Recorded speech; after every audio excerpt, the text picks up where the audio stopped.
A very good welcome. Trying to think of something there, but a very happy Friday to everyone, and we are ready for some action on the baseball diamond. It's the Ohio Bobcats and the Akron Zips live from Bob Wren Stadium here in Athens, Ohio, alongside Max Earl. My name is Gavin Kerrigan. Max, we have a beautiful day for some baseball. Yeah, beautiful day, good matchup. Two teams, bottom of the MAC, trying to make something happen here, crawl out some wins here at the end of the season, and both teams looking to come out on top here. I think this one could be a good game. It's certainly shaping up to be just that. First pitch, 6:05, 82 degrees, partly cloudy in Athens, but a beautiful night for some baseball. The lights are on here at Bob Wren, and decent crowd has shown up. Softball still playing over at the Ohio softball field. They have a doubleheader against the Akron Zips this afternoon as well. Yeah, and this is going to be an interesting game. Both teams, it's a good hit there to the left side. A very good hit by Keaton Phillips. And he's on. Phillips with a single to go ahead and open up this ball game for Akron. Yeah, that's how Akron wanted to start this game. They're coming off a tough loss, obviously tough opponent in Ohio State, but lost that one big, 19-7. Definitely going to want to get on the board early against a team that allows over 10 runs a game on average. The Bobcats really just trying to limit the scoring from the Zips in this one, and already they've got someone on first base. Not the best start for Mason Gasser on the mound. Yeah, Kelton Phillips with the single to lead off this ball game, followed up now by Brody Chrisman, the right fielder for the Zips here in tonight's ball game. Off goes Phillips on the first pitch, and a bobble by a stack behind the dish, and Phillips is in there without a throw.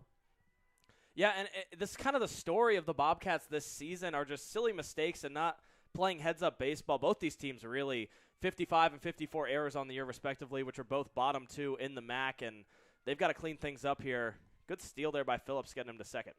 Yeah, he had a big lead over there at first base. You could tell he was going. Pickoff move. That's close. And they got him. Beautiful move by Mason Gass to pick off Kelton Phillips. Yeah, Phillips kind of caught sleeping up there on second base. I don't think he was even expecting that at all, and Gass just caught him there. One out here early, and a good start for Mason Gass, making up for that run or that hit he just gave up. He certainly did, and it looks like we're going to be getting a challenge from head coach Brian Faulds. Or maybe not a challenge, just at least a conversation with the first base umpire.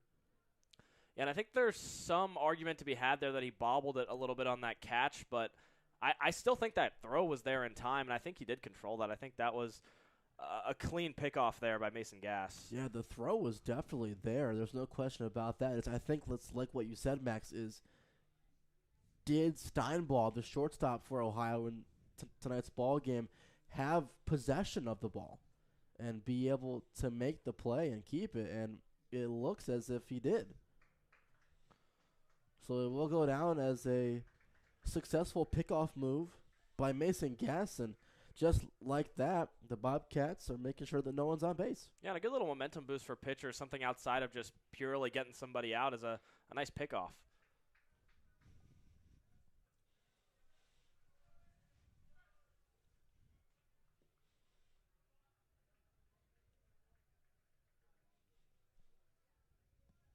So Brody Chrisman, he steps in, the transfer from Purdue.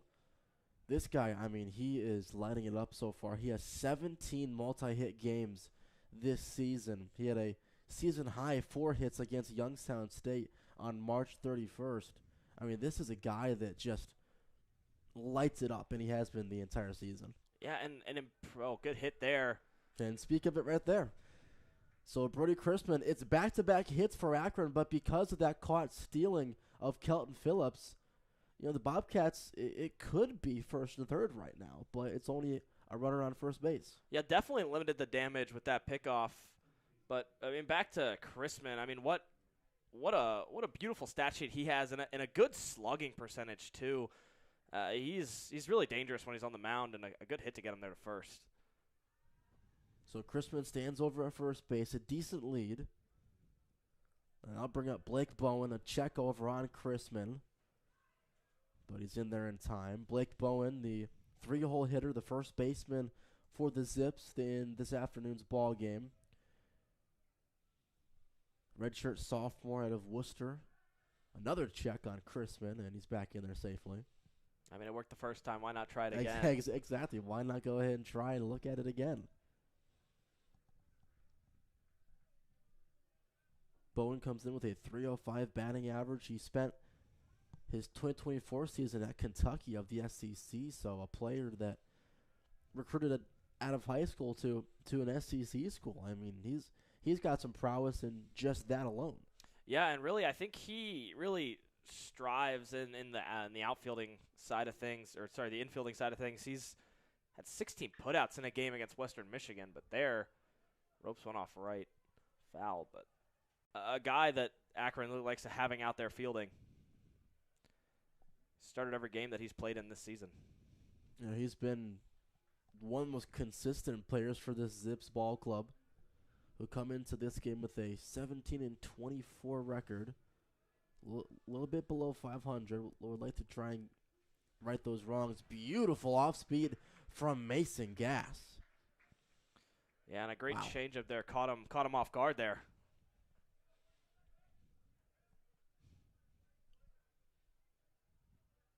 A couple step lead for Brody Chrisman off of first base. Blake Bowen looking to try and make it 3 hits. Off goes Chrisman. The throw from Stack. A little bit high, but he got him! Beautiful tag by Steinball, and a good throw from Stack. Yeah, and that throw by Stack honestly couldn't be any better. Maybe get it a little lower, but it had the velocity it needed, and there was no doubt once Steinball saw that ball coming, he was not going to drop that one easy out there. And OU liking to pick off on second base right now. They certainly are. You know, you don't really see that too often, a caught stealing and a successful pickoff move in the same inning. Yeah, and especially that last one. That's a tough one to get. That's a further throw than you're used to, and kind of that catcher's got to get up there quick, but set his feet, got that throw off. Good work by Stack. That one just a little bit inside makes the count full 3-2.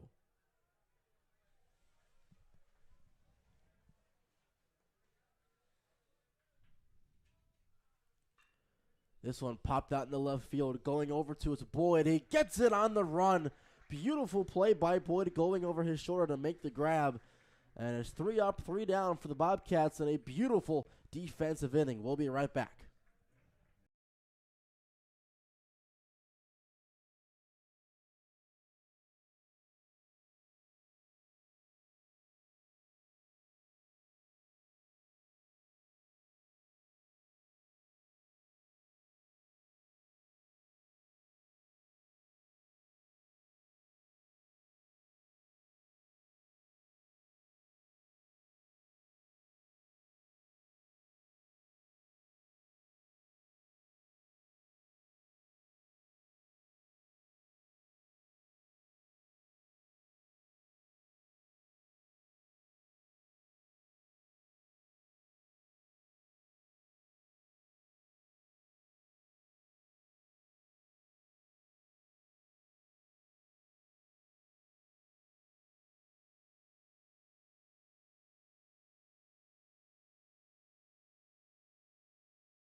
Welcome back to Athens for the bottom half of the first inning. Elijah Griffith is on the mound for the Zips, a 4.89 ERA through 53.1 innings of work.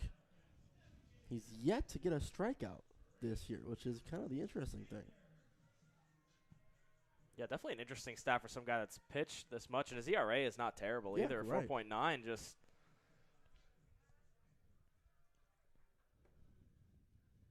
So it's Brady Alexander to lead off. Chopper over to third. This is going to be a tough play. Scoop by Morgan. Did he get it in time? No. Brady Alexander shows off some wheels and legs out. An infield single.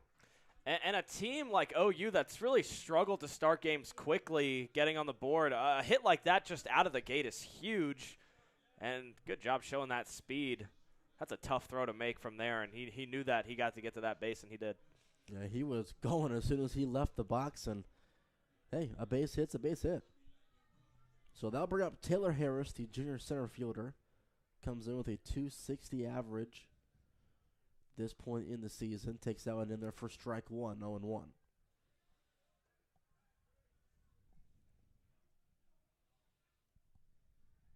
Harris has fallen victim to the strikeout 33 times this season. He's also walked 13. So he watches that one in there. Called strike 2 at the knee, so a quick 0-2 hole for the Bobcats 2-hole hitter. Yeah, and Harris sometimes a little hesitant to go after those balls that go inside, and that's part of the reason he's up on those strikeouts. He's going to wait for that pitch that he likes to go after. He takes the off speed down low and away, 1-2.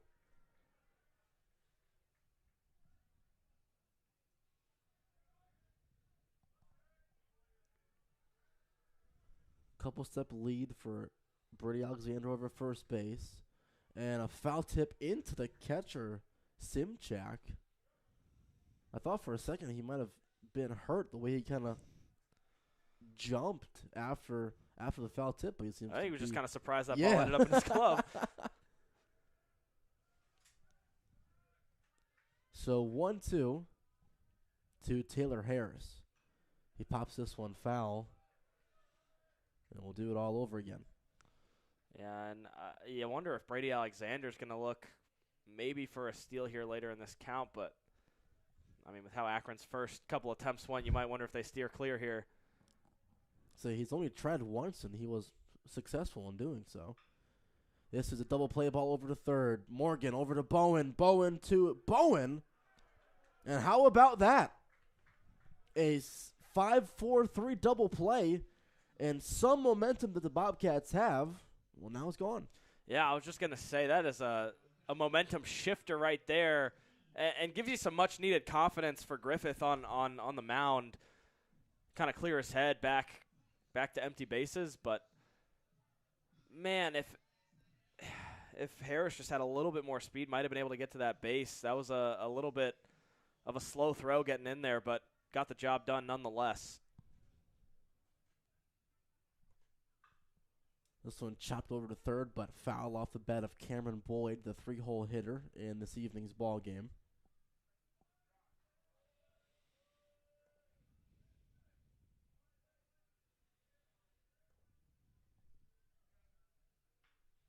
He inside outs this one over to first base, and that'll go ahead and end the inning. Bowen with the grab, and Akron goes 1-2-3. The Bobcats go 1-2-3, and we're tied at 0 going into top half of the second inning.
Top half of 2 led off by Brady Bowen. It's the 4, 5, and 6 hole hitters for the Akron Zips to go ahead and get us going in this top half of the second inning.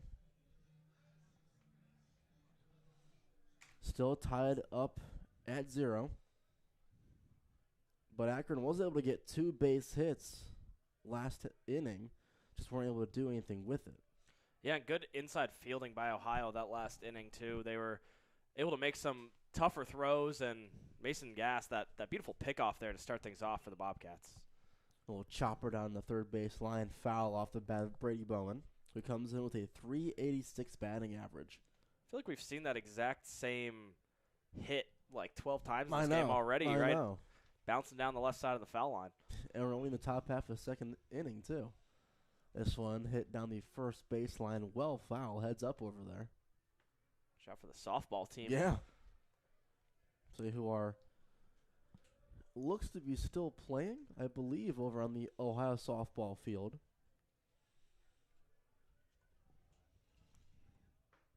Now taken upstairs.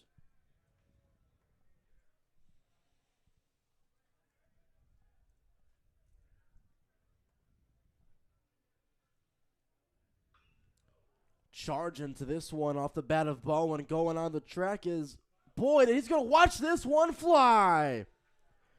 Brady Bowen with a solo shot to left field, and the Akron Zips draw first blood. And a huge play for Akron, and that was one of those hits where you hear it come off the bat and you know that's gone. I think even if that one was a little lower in the sun, tough catch for Cameron Boyd to even try to make. Well hit up and over, and good job for Akron getting on the board first. See, at first, honestly, I thought it was going to be a little bit too high. It seemed kind of stay up there, but Bowen knew. He knew off the bat that one was gone, and just like that, it's 1-0 Zips. His third homer of the year. Got to feel good for him. Big momentum boost here early in the game, and Mason Gass can't let that one affect him. Certainly cannot. That's the last thing that you want, is to get into your own head as a pitcher.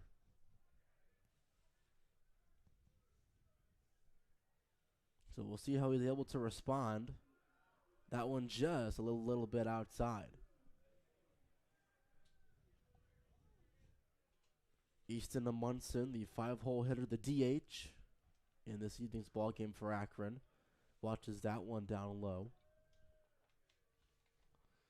And if you're Mason Gass, don't let that homer rattle you this early. You gotta keep attacking the strike zone. It was working for you before, and this one's hit by Amundsen now in the right center field, battling the sun, and made to grab his hill, and he gets it for out number 1. Thought I just jinxed him there, causing another homer, but honestly, good catch there. Off the bat, it looked pretty good. Yeah.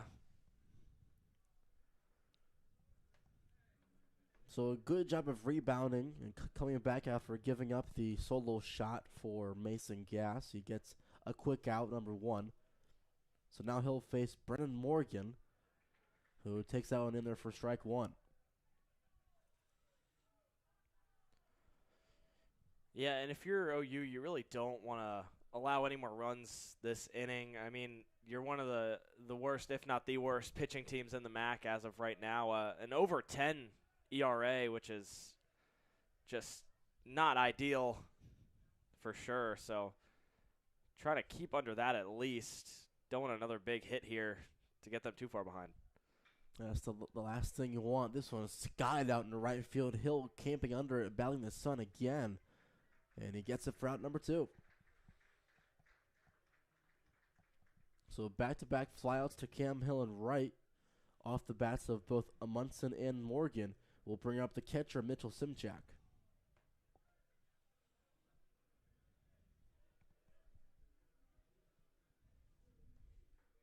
Simchak takes the off-speed in there for strike 1. The transfer from Lake Erie College. He led the Storm in 2024 with a .347 batting average. This one hit right up to Mason Gass. Henson, can he make the play? No, the throw's a bit low, and Wilson couldn't hang on. I'm not sure if that'll go down as an error or a base knock. We'll have to wait and see. Yeah, that was just kind of an awkward play there.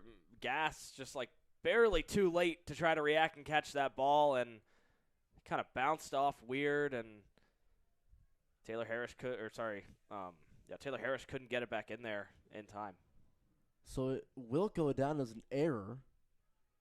So Simchak does reach first base, but not via the base knock. And a look on Simchak, but he's back in there safely. Yeah, and Gas been wanting those pickoffs early. Got one of them. Hasn't been lucky since. So it's Prince Daboski, the 8-hole hitter and left fielder for Akron that steps in, the redshirt junior out of Chandler, Arizona. Transfer from Jackson State. We talked about it before. A lot of transfers on both these teams coming from all over the place. Yeah, I mean, even for Daboski, he began his career at Central Arizona College and then went to Scottsdale Community College before going to Jackson State.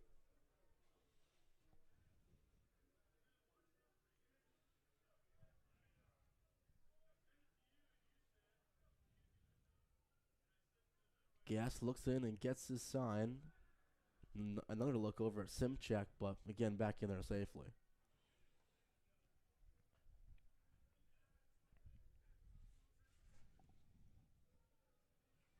Daboski, a .353 average coming into this ball game. 5 doubles, a triple, and 6 RBIs are his stats so far this season.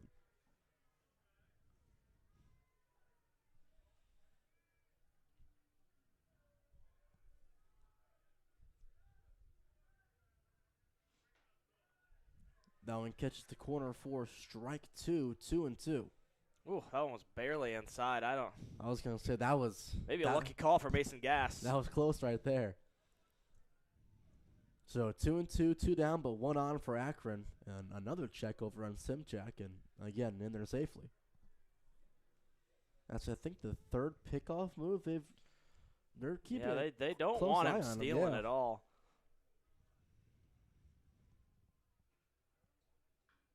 And kind of just a chopped at that one by Daboski, and it goes foul down at the third base line. Yeah, he didn't look confident in that swing. Kind of just went too far, knew he had to follow through, and just took the foul there. So he lives to see another pitch. That's all that you can ask for. So here's the 2-2. Swing and a miss at the off speed. So down goes Prince Daboski. But it's Akron who draws first blood via the Brady Bowen solo shot to left field. 1-0. Zips.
Four, 5, and 6 to up for Ohio in this bottom half of the second inning, trailing 1-0 after the Bowen solo shot to left field gave Akron the lead in the last half inning. Yeah, and a good inning there, or a good inning there for OU to kind of limit the damage there after that homer. So they'll try to answer back with something from their own here. They don't want to start too slow here in this game. It's going to be Will Henson who steps in first, takes that one in there for strike one. Henson, the fifth-year second baseman, comes in with a .299 average. He's also fallen victim to the strikeout bug quite a few times, 42 strikeouts this season.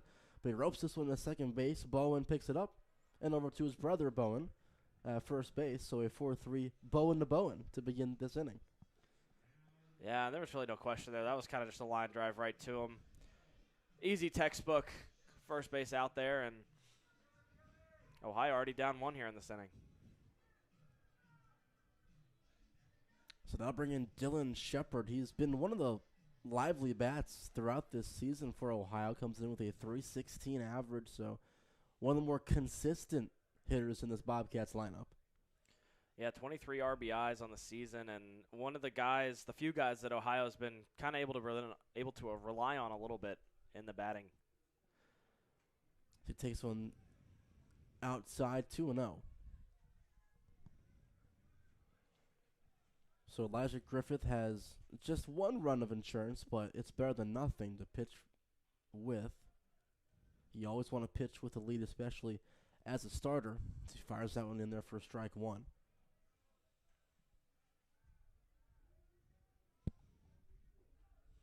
And Shepard may be looking to slam one here. He hasn't hit a home run in over a month and a half, so probably looking to knock one over the fence here as well, get back in that category. Yeah, trying to even up this ball game any way that they can. 2-2 now to Dylan Shepard. Shepard, one of the few Canadians on this team, swings and misses at the pitch outside. And that's a quick 2 outs now for the Zips. Yeah, that's a good momentum boost for Griffin. Two good pitching at-bats for him in a row, and looking to have a perfect inning here outside of that first hit, which was just the first base out. They'll bring in the catcher, Tyler Stack. He takes that one in there for strike one. And so far, Griffith has had both the fastball and the off-speed working pretty well so far. Yeah, it's been hard for the Bobcats to read it so far. Kind of seems like they're getting caught behind on that fastball, expecting the changeup, and it's been working nicely for Griffith so far. Stack takes a hefty cut at that one and goes down swinging. So back-to-back strikeouts for Elijah Griffith, and the Bobcats go 1-2-3 yet again. Akron due up when we come back.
(9-1-2) due up for Akron. Batting with the lead, they're going to look to try and increase it as well. Yeah, and Gass got to be careful here. Gave away too many good pitches to Akron on that last inning, so he's gonna kind of want to slow things down and get himself back into a rhythm here. He's already given up 3 base knocks, and one was the big fly to Brady Bowen last inning.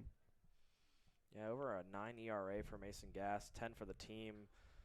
Not ideal. Definitely something to work on, and hopefully something they can improve on going into next season. So it's Tucker Beal, the 9-hole hitter, 1-1. Smokes that one, foul off the screen, 1-2.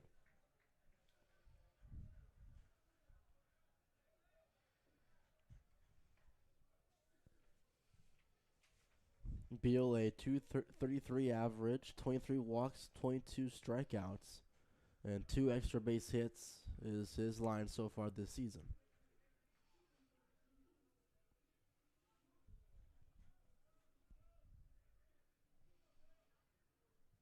Gass looks in, delivers, so in chopped foul down the third base line again.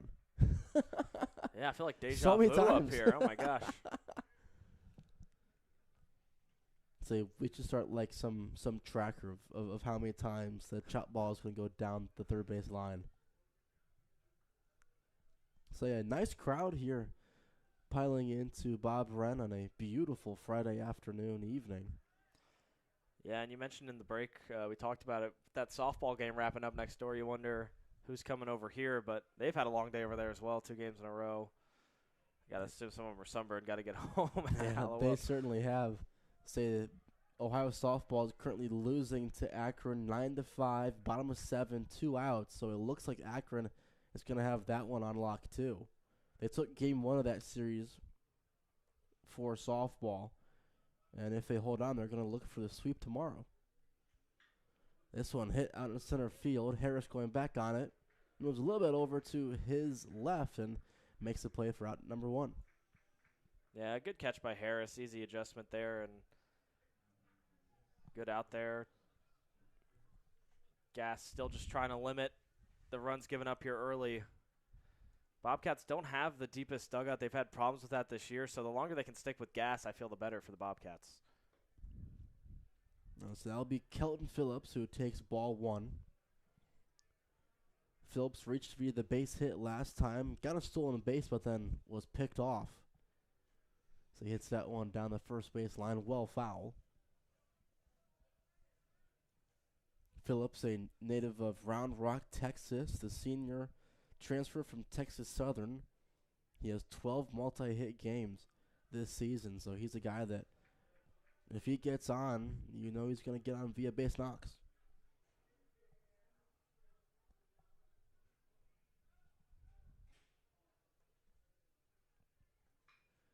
Kind of just pokes this one out to shortstop. Steinball comes up with it, flips it over to first, and it's a 6-3 ground out. Yeah, good velocity on that pass. Thought for a second there he hesitated just like a second too much before he got that throw in there, but good throw in time and good strong arm there by the shortstop. So now bring in Brody Chrisman. We talked a lot about Chrisman in his first at-bat, the transfer from Purdue, but just the presence he brings. He comes into this game with a 364 average, 17 multi-hit games this season. He smokes this one out into right field. Hill going back on it, and that one is gone. A rope off the bat of Brody Chrisman. His 9th home run on the season, and 2 solo shots given up by Mason Gass gives Akron a 2-0 lead. Yeah, you got to think Mason Gass got to be grateful that these homers are happening when nobody's on base to limit that. Only 2 runs, but still. I was just going to mention Brody Chrisman, how dangerous he is once he gets on base. 21 for 24 on stolen base attempts, but no need there. Just smoked that one outright, and Hill didn't even bother to get back there for that ball. So I couldn't even tell at first if it was gone or if Hill got it. Just because the way that the sun is over at right field, it kind of just blends into the wall. And you wonder if that one made it to the softball field as well. Yeah, that one was. It was a line drive, but it was hit with so much power that one was always going to be leaving the yard.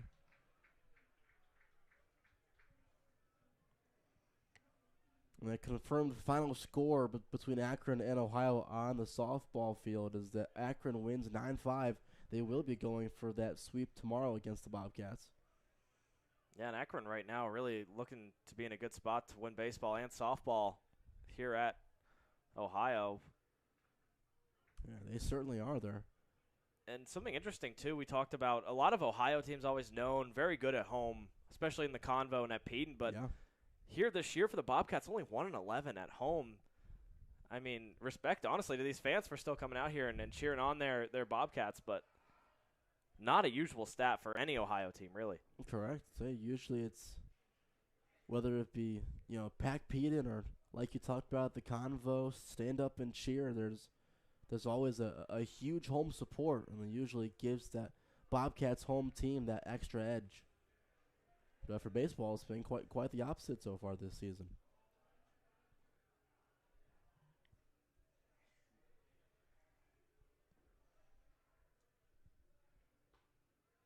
And that one taken inside for ball 4, so a walk by Blake Bowen will bring up his brother Brady, who went yard in the top half of the second inning.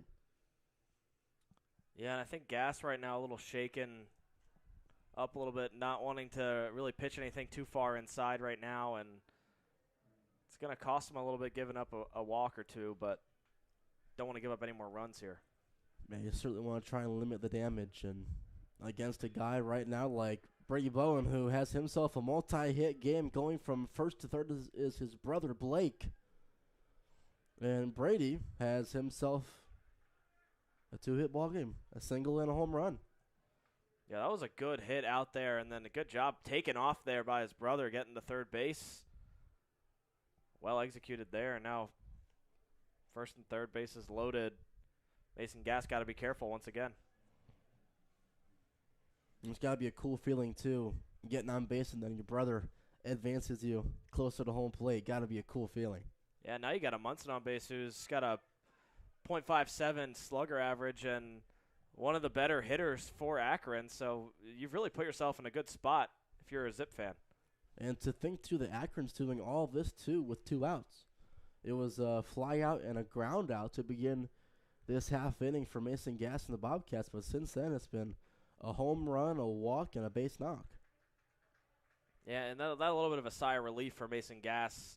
Not as much pressure on him. It's not the beginning of the inning, but still dangerous spot to be in. It certainly is. Still with 2 on, 2 down, but 1 in scoring position.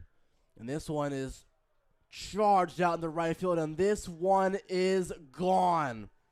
Easton Amundsen knew it right away. A 3-run bomb, and Akron extends their lead to 5-0. Man, what a start for the Zips, and what a way to come back in an inning. You're down 2 outs, and you have 2 huge plays in a row, and I bet Gass is kicking himself for letting Bowman walk on that first pitch. And then, man, what a great hit by the designated hitter there. Just coming in and doing his job, sending that one far out. And twice, Cam Hills had balls just go right over his head. He doesn't even get a chance to catch before they go out of the park. So we talked about it on the Brody Chrisman home run, that one might have hit the softball field. I think that Easton just put that one on there for I sure. think it got over there, and it's almost rubbing it in if you're Akron, right? Because you just come over there, you beat Ohio in softball, and here's a home run from our team to kind of rub it in. This one hit over to Shepard at third base, comes up with it cleanly over to Wilson for the 5-3 ground out. But Akron extends their lead in a big, big way. Brody Chrisman goes yard, and then it's Easton Amundsen with a 3-run home run. 5-0 Akron.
7, 8, 9 due up for the Bobcats. It's Kale Steinball to lead them off, and well, it's a 5-0 deficit. You got to make sure that you don't let it slip away from you early. Yeah, and this is a dangerous spot for the Bobcats. Something they've seen a few times this year is you give up a lot of runs early on, and you kind of dig yourself a hole you can't climb back out of. So they've got to put something up on the board here quick. This one is skied out in the shallow left center field. Coming on to make a play on it is Dabowski, and he makes it for out number 1. Yeah, glad he had the sunglasses for that one. That one was straight up in the air. Yeah. See, the sun coming in from the third base line just shines over pretty much the entire field. So a routine fly ball at this time in Athens might not be so routine after all. Yeah. And this one hit out into right field. Carrying on, it's going to be off the wall. Grant Wilson with a double. He's in there safely, and the Bobcats get their first hit. And that is a huge hit for the Bobcats there, and a little bit of an error there from Chrisman there on the right field. Didn't react quick enough, kind of maybe even thought that one was going to be gone, and bounces off the wall for the double there. Big play by the Bobcats here early. That's something that they definitely needed. They do have one down, but now they have a man in scoring position. And they'll bring up Cam Hill, the senior right fielder, who, like you said, last inning has seen 2 home run balls go over his head, and he didn't even have a chance to make the play. So Hill hits this one down the first base line, just foul. He saw it. He liked it. I mean, he put some good contact to it. Yeah, you can almost feel the anticipation on every pitch from the Bobcats. They want points on that board, and that one was almost in. Unlucky break there for Hill. So it's 0-1 to Cam Hill. The off-speed drops in there for strike 2. Again, we talked about how Griffith so far has done a really good job of setting up with a fastball, going in with some off-speed, or vice versa, beginning with the off-speed and then going in with the fastball. Yeah, he's really good at not letting you get comfortable there on the plate. You never know if you're going to get a quick one you got to react to fast, or if you're going to get that slowed down changeup, and it's been biting the Bobcats for sure. The 0-2 was in there just a little bit low. 1-2 to Cam Hill. Griffith looks in, delivers the off-speed. Just a little bit outside. Cam Hill thought about it, but held back. So a good hold by the Bobcats right fielder, and it's 2-2.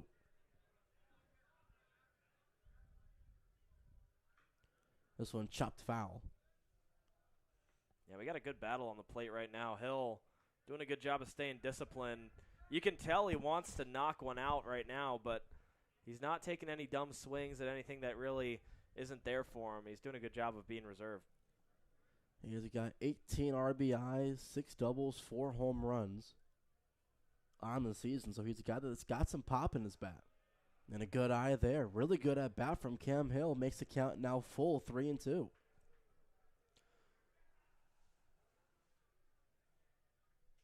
So from 0-2 now to 3-2. A great at bat by Cam Hill, but the question is, can he answer? And he does. Ball 4. Yeah, that's a huge at bat. Great battle by Cam Hill, making Griffith work for it, and he did a good job of it. Full count, and he gets to walk. First one of the day for the Bobcats. And they'll bring up now Brady Alexander. He reached via the infield base hit in his first at bat. And he's got a couple runners out there, one in scoring position. So it's Grant Wilson over at second base, Cam Hill on first after the walk. And now in there for strike 1.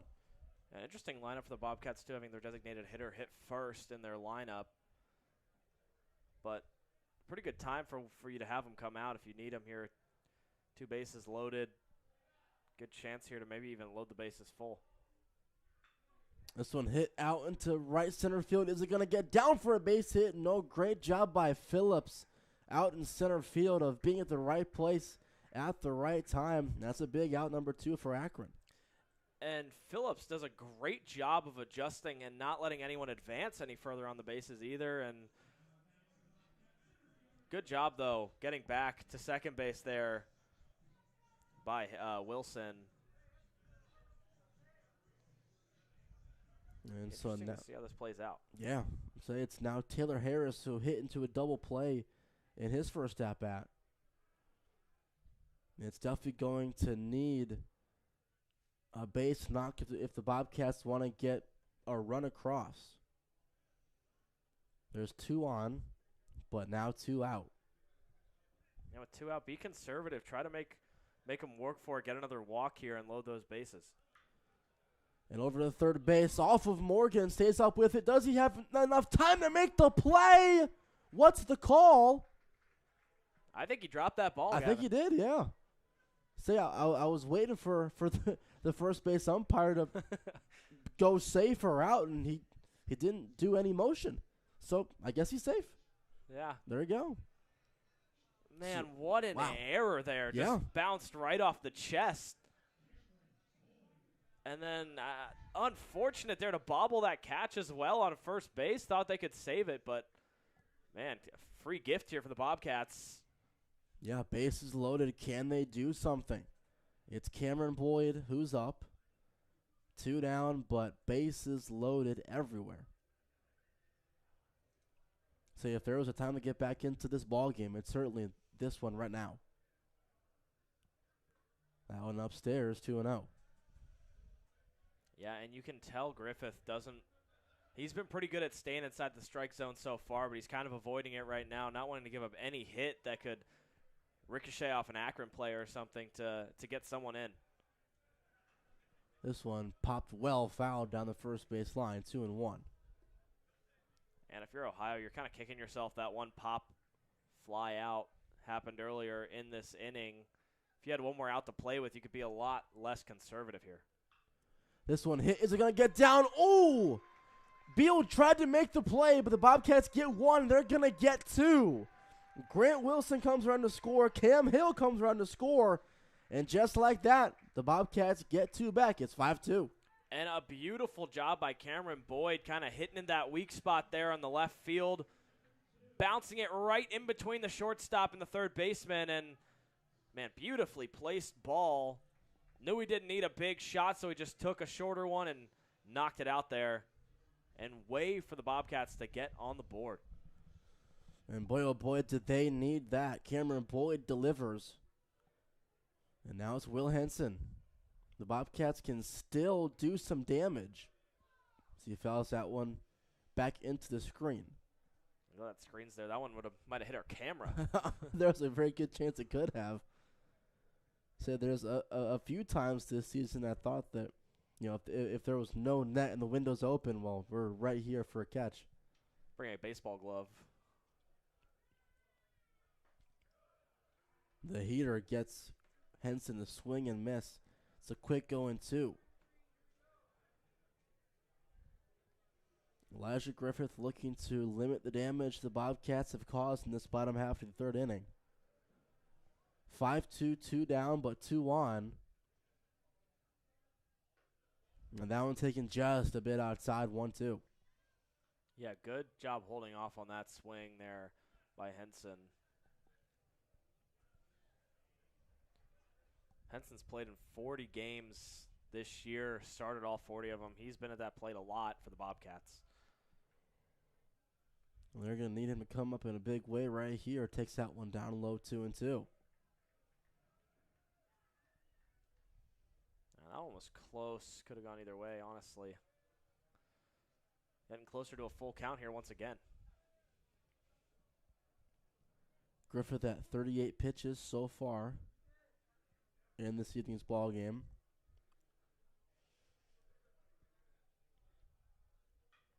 This one is going to get down for a base hit. A little bloop single out to right center.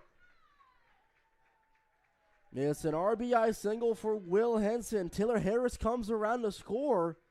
And, hey, how about that? It's 5-3. Yeah, the Bobcats are in a little bit of a rhythm here now. home plate, and they're doing a good job of placing their hits right where there's nobody from Akron to pick them up. And again, gets someone home. Big hit there for the Bobcats. So 5-3 now our score. The Bobcats getting a little bit of momentum of their own. And they'll bring up the 5-hole hitter, Dylan Shepard, the senior third baseman. Yeah, and you saw Simchek there walk up to Griffith, kind of telling him to cool it a little bit. He's all good. Just got to get out of this inning right now.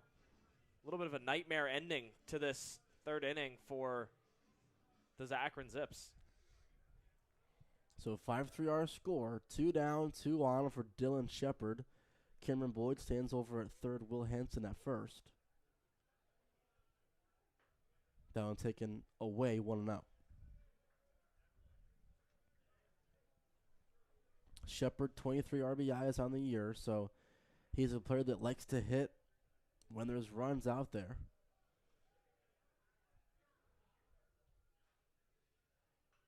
Pops this one right behind us, and that'll make the count even at 1-1.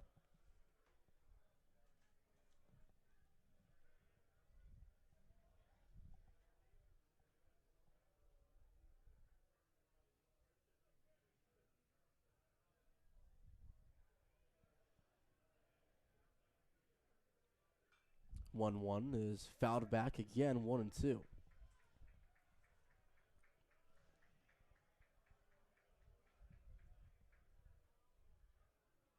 A big spot in this game for the Bobcats. Down 2 runs. They've already scored 3 in this bottom half of 3. Can they get that fourth? You got to be happy for a Bobcats fan already getting this out of the end of an inning, but won't get any more. They will not. 2 strikeouts for Dylan Shepard on the afternoon.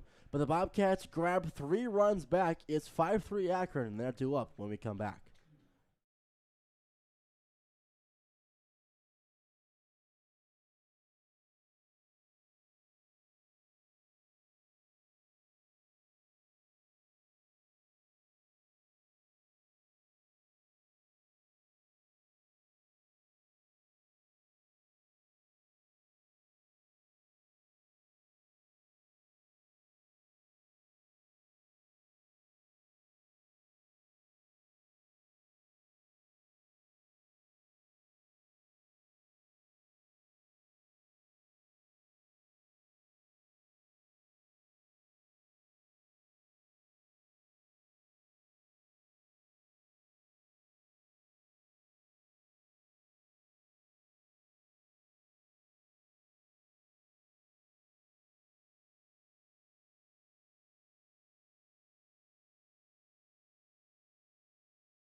Seven, 8, 9, due up for Akron in this top half of the fourth inning, led off by the catcher Mitchell Simchak, who reached on an error in his last at-bat. The off-speed from Mason Gass a little bit too high, 1-0. So the big story, Max, is that the Bobcats were down 5-0, and now it's only 5-3. Yeah, and Gass got to be grateful for his team getting them back in this game a little bit. He would have been pitching in a big hole if that wouldn't have been the case. But only down 2 runs, still a chance to limit the damage and get the Bobcats back out in front in this game. That one catches the corner for the first strike of the at-bat, 2-1.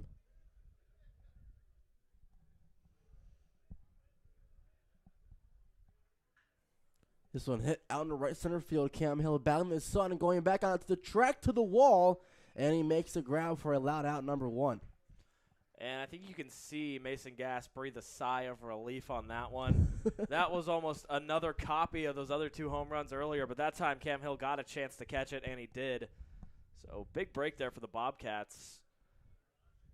Akron hungry for more homers here.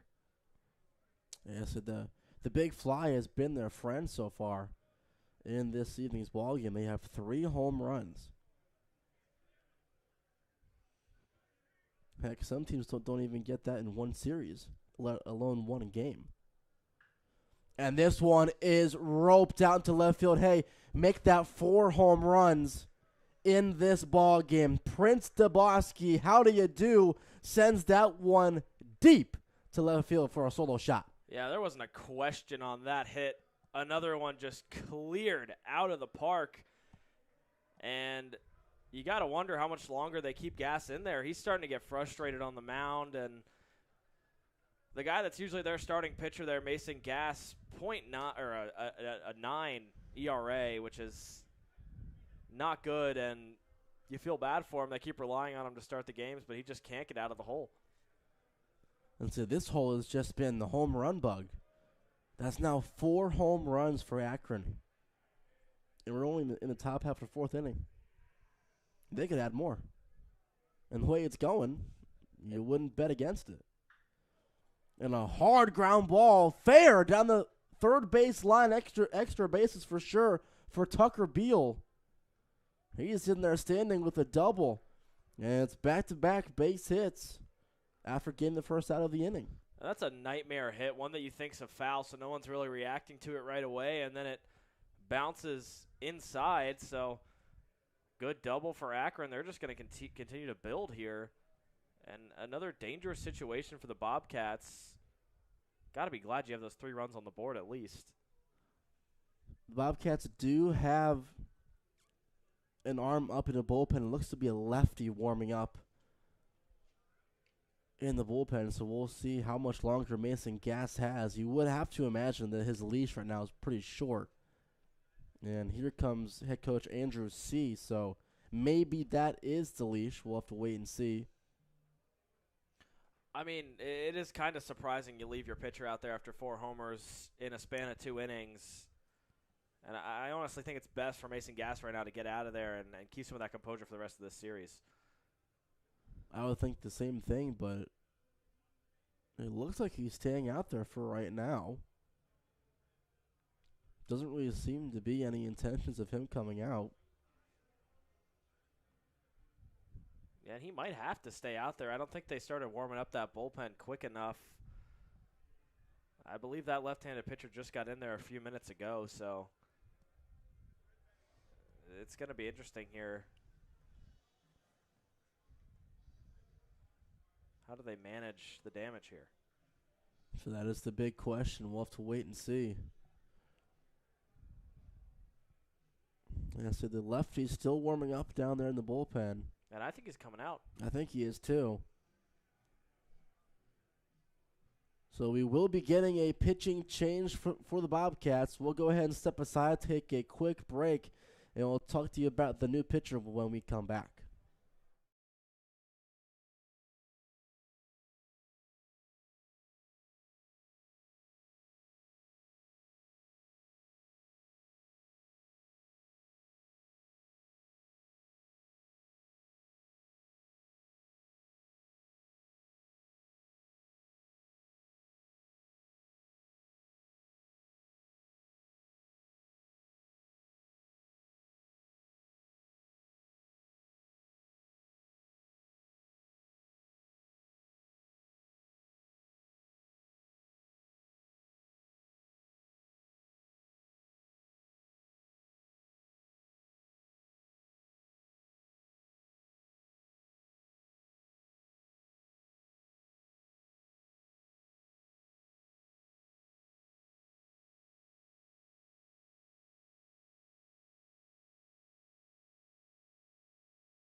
Welcome back to Athens. New pitcher on the mound for the Bobcats is Landon Price.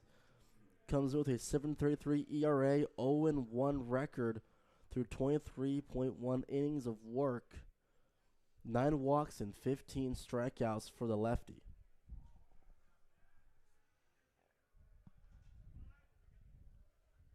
An interesting stat for you.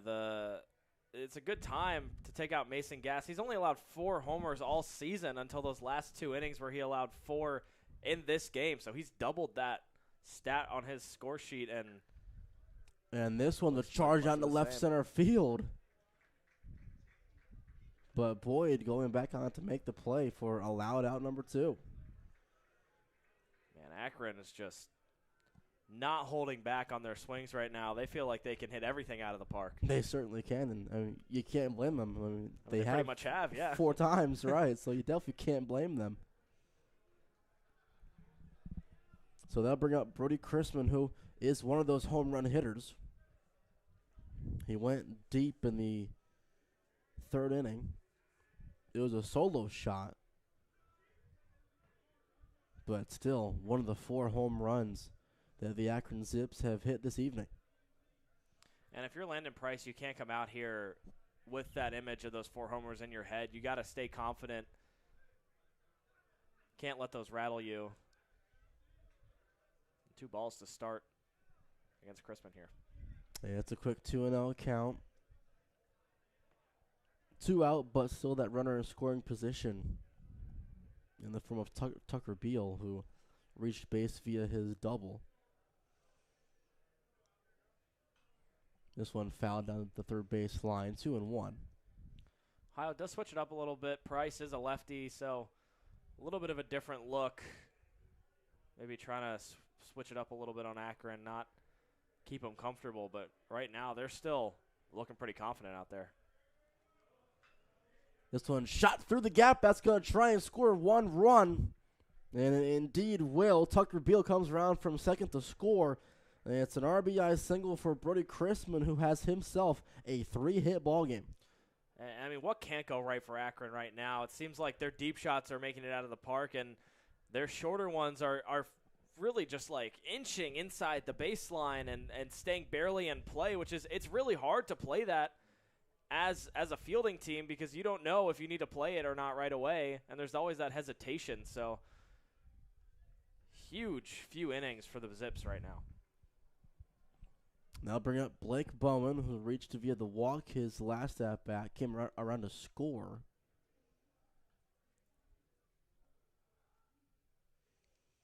Yeah, and if you're Price, you just want to end this inning here. 2 outs. Don't let anyone else score.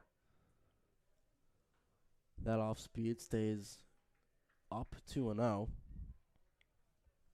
7-3 our score in favor of the Akron Zips. Top 4, 2 down, but still 1 on for Akron. And Price likes the inside right now. Unfortunately for him, though, most of them are not inside that strike zone. Yeah, it's a quick 3-0 count.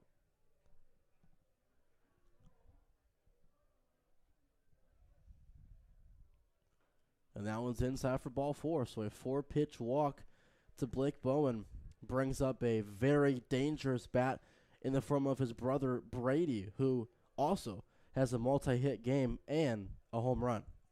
Yeah, and his homer, he sent that one out of there. I think that's the one that made it all the way to the softball field. So he's feeling good right now. And Price, you can tell he isn't that confident in his pitch yet. He didn't have that much time to warm up in the bullpen. They kind of called him up pretty quick. So you wonder how that's going to affect him here. And OU already seems to have another – no, they don't have anyone else in the bullpen yet. But when you don't have all that time you need to warm up in the bullpen, it's hard to gain your confidence coming out. So it's first and second, 2 down to Brady Bowen. He shoots this one, foul down the third base line, just a little bit outside of the third base bag, 1-1. And I think he hit himself in the leg with his bat on that one. He was limping off from home plate there. That was almost another copy of where it bounces down the foul line. add another one to that counter that we've got going. Yeah. So we're probably up at, I'd say, what, 7, 8 maybe?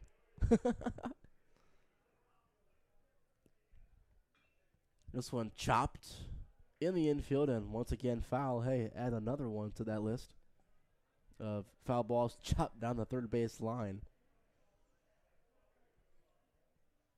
So it's now 1-2, 2 down, but 2 on. Brody Chrisman stands over at second. Blake Bowen stands at first, and Brady Bowen looking to try and extend this Akron lead even further.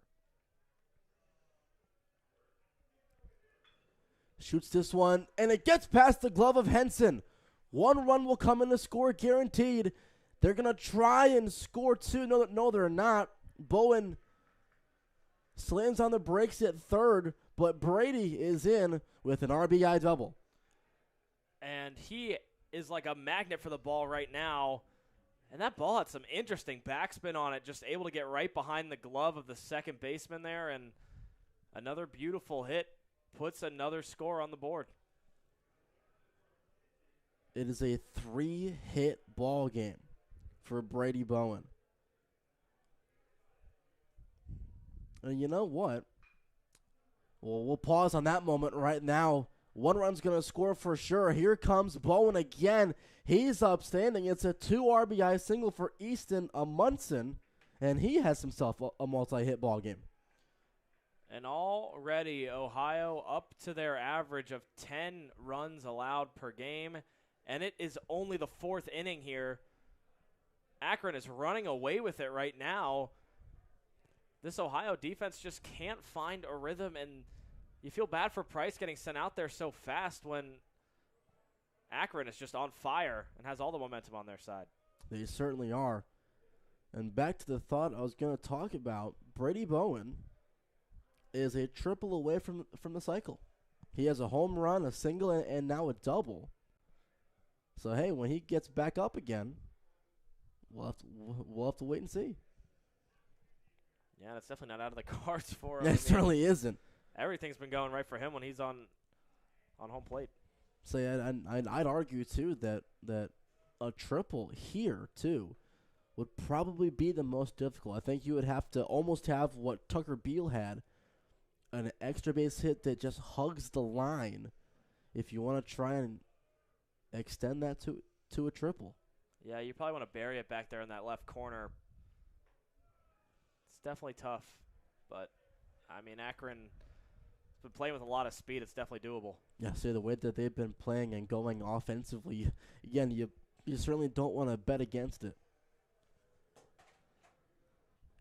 So it's Brennan Morgan who takes that one in there for ball 4.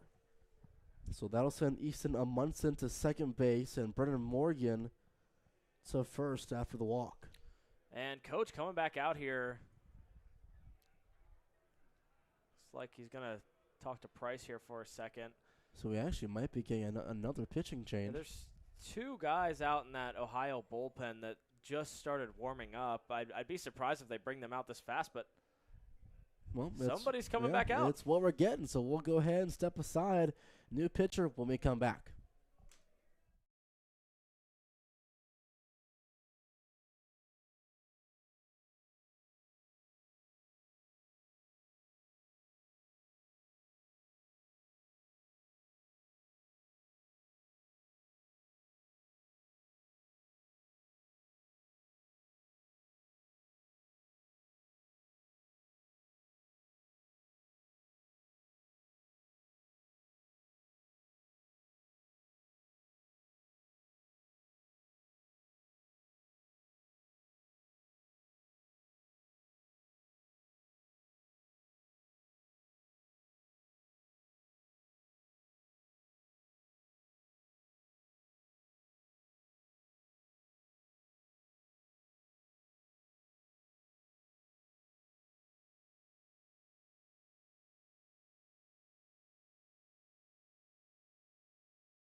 Welcome back, and it's Hunter Brooks, the 6-foot-tall junior out of Jamestown, Ohio, that comes in to try and limit this damage for the Bobcats. He'll face Mitchell Simchak, and he's going to go ahead and hit him. Start out, you're at the mound with a headshot there. Oh, my goodness. Well, so that's definitely one way to say, hey, welcome to the ball game. So a hit by a pitch will send Simchak down to first base. Not only does that hit him in the head, it loads the bases. It does for, hey, guess what? This guy went yard in his last at-bat, too. Prince DeBoski. He fired that thing out. Yes, left he did. field. And you feel bad for these pitchers. You get behind so early, you don't get time to warm up, and get thrown right into the fire. And say this is also a situation for Hunter Brooks to where, well, you can't put him anywhere. Right? If you walk him, you walk in the 11th run of this ball game. But also, the way that Akron's been hitting it, you don't want to give them a hitter's pitch where they're going to do damage with it. Yeah, really a lose-lose here. And there's a strike, 1-1. Hunter Brooks, a less than ideal 16.68 ERA through 11.1 innings of work. 23 walks, 10 strikeouts. And this one is shot out into left field. If it stays fair, it's gone. And it's a grand slam.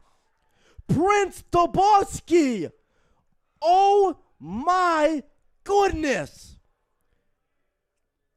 This might be the most productive batting offense I have ever seen in a game. Oh, my goodness. And to think they've had 2 outs this entire time. All their points have come after 2 outs. I mean, my goodness. Listen, it's one thing as a team to now have 5 home runs. Prince DeBoski has 2 of them and 5 RBIs. Wow. I mean, just wow. There isn't a better way to pad your stats, is there? There certainly is not. But this ball game is now wide open, 14-3 Akron. Yeah, and if you're Ohio, what do you even do at this point? You got to stick with your pitcher for a little bit here, but you got to start warming up multiple guys in there so you don't end up having someone else coming out who hasn't got a chance to get warm in the bullpen. And again, it's like what you talked about too, Max, is that all of this has happened with 2 outs. The Bobcats have been that close. Yeah, this inning was almost over. There was a pop fly that was caught on the right side by Cam Hill. We thought, oh, maybe one more out here, but then the Bowman said not today, and it's been downhill for the Bobcats since then. Akron has batted around in this inning comfortably. It was Mitchell Simchak who led off this top half of the 4th inning. Remember, he was hit by a pitch in his last at-bat, and now came around to score after the Prince DeBoski home run. And grand slam, should I say, and that's we'll a get walk. Another walk, yeah. So Tucker Beal reaches via the walk, and they'll bring up Kelton Phillips, who was the last out in this inning. He was that second out. Yeah, and since then, Akron has hit around. They've managed to go through that whole batting order in 1 inning. And it's almost a case of what do you do from a Bobcats pitching perspective? Everything, walks, errors, hits, home runs, extra base hits, it's all happened. And, I mean, it's one thing to go down big in a game late when you've already been trending in that direction, but this is just early in the game. Since the 2nd inning, the Bobcats have just been falling behind, and then this has just been the nail on the coffin, really, and it's only the top of the 4th. Say 14-3.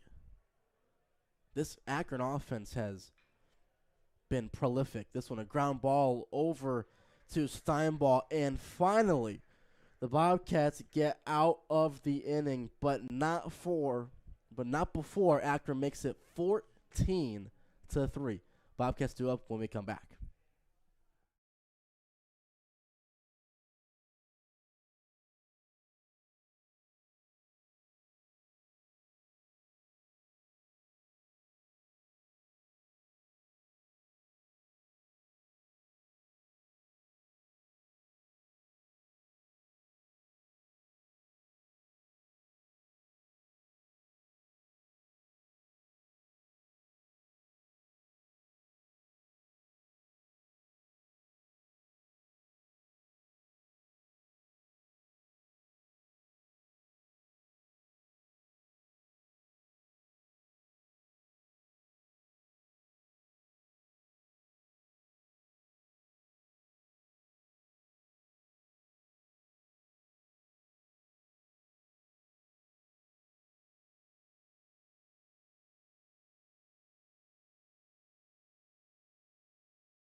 Bottom half of the fourth inning, Tyler Stack hits 6, 7, 8 for the Bobcats. And, I mean, Max, at this point, it's like, what do you do?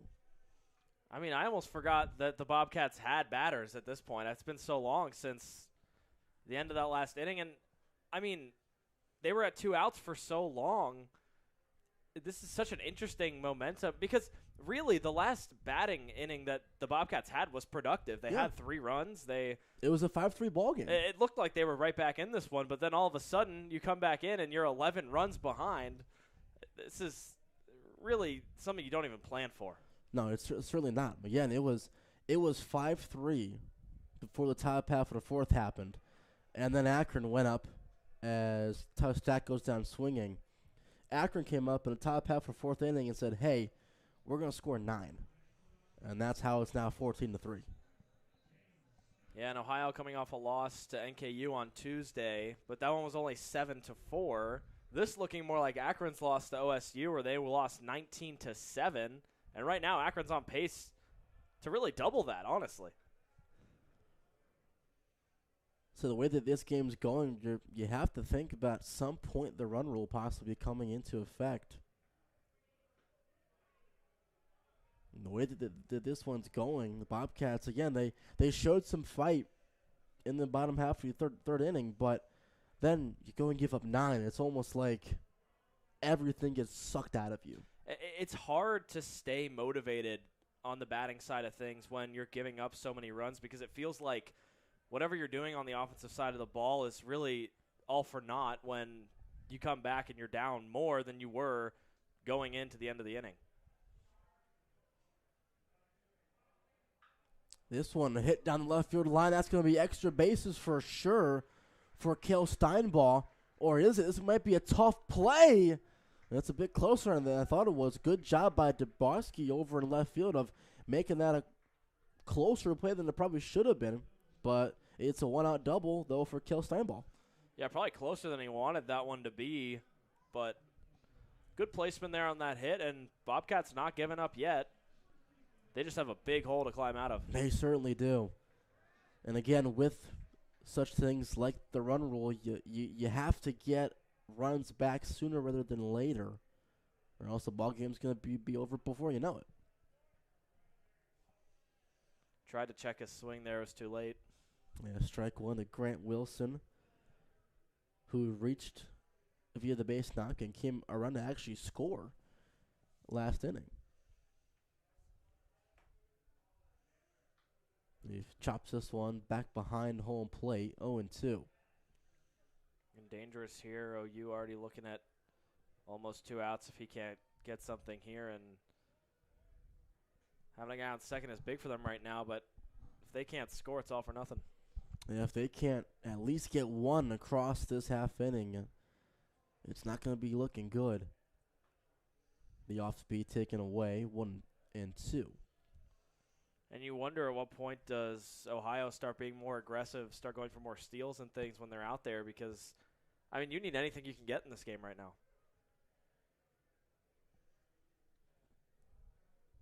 And the 1-2 to Grant Wilson pops behind home plate. Will do it over again. So Kill Steinball stands at second base after his one-out double. And Grant Wilson, 164 average coming into tonight's ball game, trying to up that right now. Yeah, he's going to watch that one in there for strike 3. The 5th strikeout for Elijah Griffith. And just like that, the Bobcats have 2 down. Yeah, not an ideal start to this inning at all, but credit to the Bobcat fans. There's still a lot of people here considering that they're down 11. I mean, still early, but I mean, the crowd's still not giving up on this Bobcats team. So you never know what may happen if you start putting some runs together again. I mean, the Bobcats scored 3 in the bottom half of the 3rd inning. But again, it was all for naught after Akron came and scored 9 in the top half of 4. Can't give up 9 in 1 inning. That's Cam Hill ropes this one. Good play by Morgan to his knees. What a throw by Morgan. The 5-3 ground out with a little pizzazz, too. So the Bobcats trend 1 in scoring position, and our score is still 14-3.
Top half of the 5th inning, 2, 3, and 4 due up for the Akron Zips.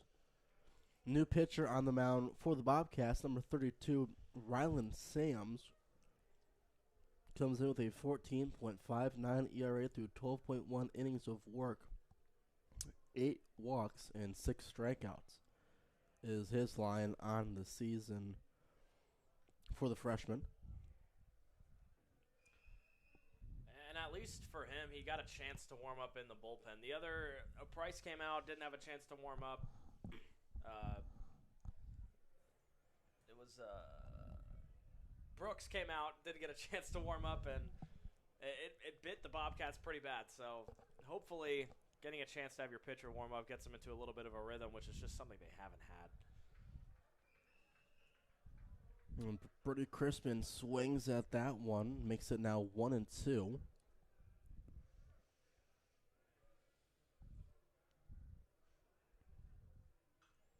He fouls this one off. Will stay at 1-2.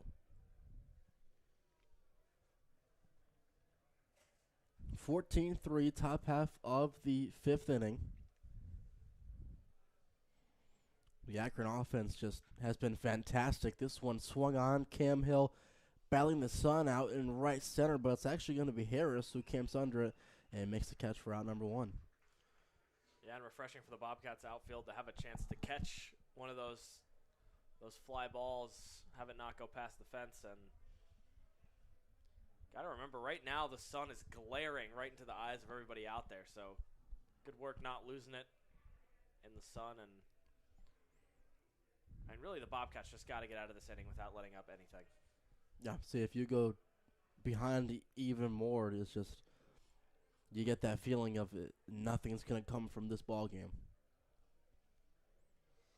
So it's Blake Bowen, who has reached safely twice, both via the walk. I mean, he's flat out to center, or left field, in his first at-bat. But since then, 2 walks, and he's came around a score each time as well.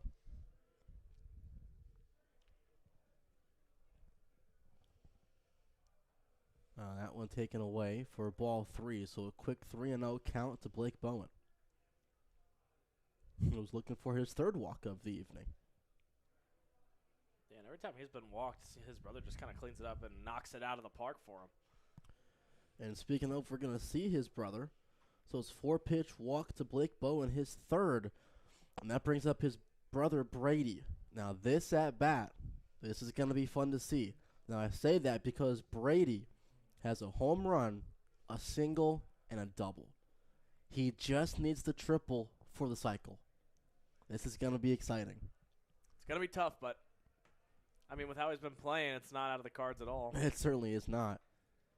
Again, the way that Bob Wren is set up as he takes ball 1, you would probably have to imagine an extra base hit way down the first or third base line, probably preferably the first base line, because then you have to make a farther throw from right field to third base. And I wonder if they'll even give him a chance. I'm honestly surprised they didn't just walk him right out of the gate Honestly, at this point. So the game that Brady Bowen's having, yeah, you can definitely see that. And a snap throw to first base, close play, safe is Blake Bowen, maybe by just a hand. Oof. Almost a great play there. Caught him off guard. I don't think he was expecting that one at all. Bowman, 3 balls now, though. Yep, 3-0.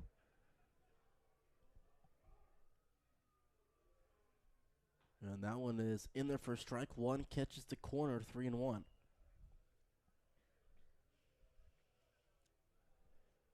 And honestly, more surprising to see Bowman not hit it than knock one so far. Yeah, to say the way he's swinging it, he's going to chop this one off of himself, so it will be a foul ball. See him just kind of shaking his foot and gingerly walking on it as he got hit by it. And I believe that's the second time that's happened to Bowen in this game. Earlier hit himself in the knee with his bat and was limping off, so he's got to be careful not to injure himself out there. Unless that's the secret recipe, because he is 3 for 3. So the full count now to Brady Bowen. He fouls this one off. Will stay full. So much power behind that swing, too. You can tell he's just aiming to knock it out of the park again. And again, it doesn't get any easier with the guy who's up next, Easton Amundsen, who's 2 for 3. He fouls this one off. A really good at bat being put up by Brady Bowen. Yeah, good battle here out of the gate and showing Sam's some trouble here to start. Your Sam's, you probably didn't want to come out with 2 of the Bowman brothers to start your time on the mound. So that's certainly the duo that you don't want to face right out the bullpen. And now it's taking low and away ball 4, so back-to-back walks for both of the Bowen brothers sees them reach base safely. And I honestly like walking the Bowens better than letting either of them have a chance at hitting it. Especially after how well Brady Bowen's been playing, but good battle nonetheless, staying up there at home plate for as long as he could. And it doesn't get any easier now with Easton Amundsen, who has a 3-run home run and a 2 RBI single to his name so far. 5 RBIs for Amundsen this evening. So again, yes, you avoid giving either of the Bowens a big fly, but this one's going to come back and make you pay when you give him free passes. 1 run's going to score for sure. Bowen from first to third. His brother Blake scores with ease, and it's now 15 to 3 Zips. Man, this has been a showcase of what the Zips are capable of batting the ball. And for a team just like Ohio that is towards the bottom of the MAC trying to get some wins before the end of conference play, this is a huge one to gain momentum as you get into those final couple series of MAC play. So it's all still to play for within the Mid-American Conference. It's a foul off the bat of Brennan Morgan. Morgan, one of the few Zips that doesn't have a base hit to his name. He has reached base via the walk and came around a score, but he hasn't gotten himself a base knock yet. I'm sure that he'd like to change that. Another pop throw, just giving Amundsen a look, but he's back in there safely. Yeah, good heads-up play there by Munson, not getting caught off guard and getting back to that base.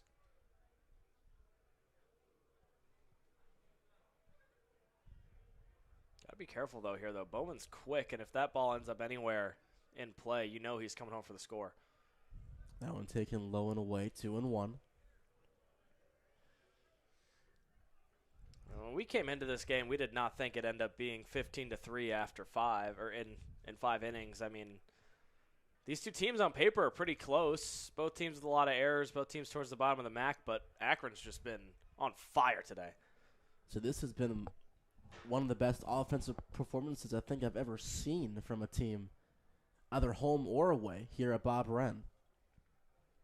And again, like it's what you said, Max, just a couple minutes ago. It's a clinic. Whether it be home runs, extra base hits, good at-bats to draw walks, hitting with guys in scoring position. This Akron team has done it all. Yeah, and I mentioned it before, but they're pretty much just doing what Ohio State did to them on Tuesday. They lost 19-7 right now. They're on pace to score 19 themselves. So it's a full count to Brendan Morgan. And he takes that one away, ball 4. So the third walk by Ryland Sams. And that'll load the bases for Mitchell Simchak.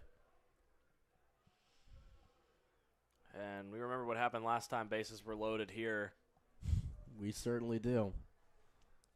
See, if you weren't with us for that point in the broadcast, the last time Akron had bases loaded, it was a Prince Daboski grand slam. That's one of the big reasons why it's 15-3. But you go out now, Stack going to talk to Ryland Sams, and in a situation like this, it's almost like, what do you say? To just try and calm him down? You just got to not let it rattle you. You got to just calm down, ignore the score for a second, and just pitch. So we'll see if he does that to Mitchell Simchak. The off-speed in there for strike 1.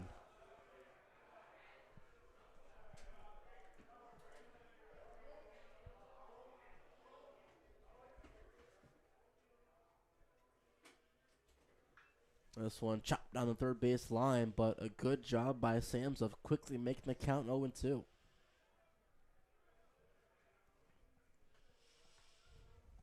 Yeah, and Samchuk not one of the best hitters on Akron. This is one where you can really get your confidence back as a pitcher. Get him out and not let these loaded bases get to your head. And there's one way of doing it. Down goes Mitchell Simchak. That is the first strikeout for Ryland Sams. But look who's coming up next. Prince Dablowski, who struck out in his first at-bat. Since then, a solo home run and a grand slam. And he's looking to do it here again, bases loaded. This is the last thing you want to see as a pitcher.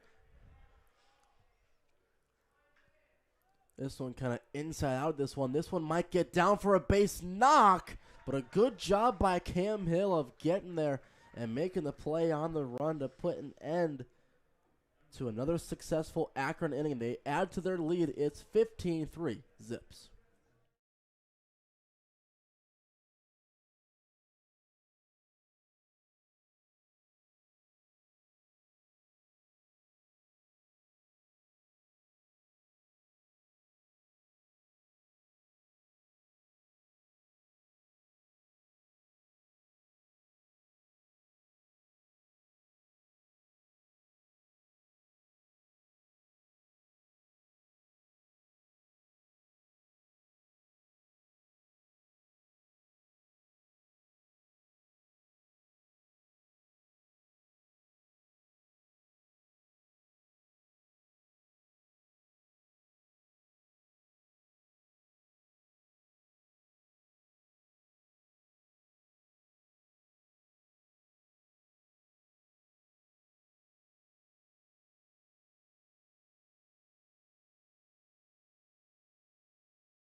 Bottom half of the fifth inning, led off by Brady Alexander, the one-hole hitter. So it's 1, 2, and 3 due up for the Bobcats. And the different stories of these two sides. We've had Griffith out there for the entire time for Akron, and the Bobcats have gone through 4 pitchers, and they've allowed 15 points. I mean, really, these 3 seem insignificant now. Yeah, certainly. And again, it was a 5-3 ball game when the Bobcats came up in the bottom half of the third inning. And since then, Akron has put up 10, 9 in the fourth, and 1 in the fifth. And it's 15-3.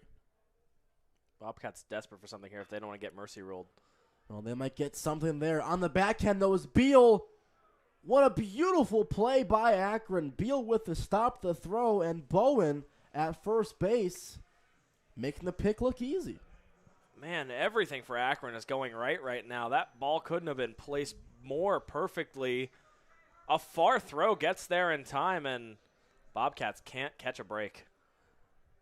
So they'll bring in Taylor Harris, the Bobcats center fielder. He takes that one off speed in there for strike 1.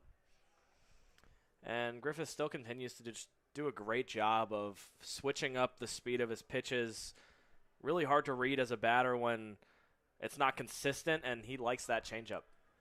He certainly does. This one popped out in the shallow right center field. Chrisman camps under it and makes a play for out number 2.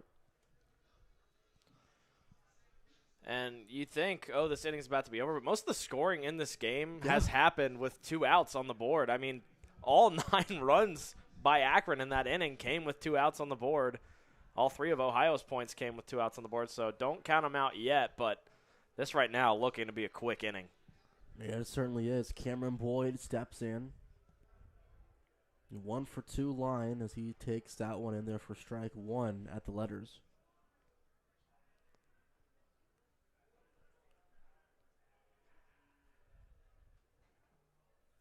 Boyd flew out to first base in his first at bat, but then came back with an RBI, 2 RBI single.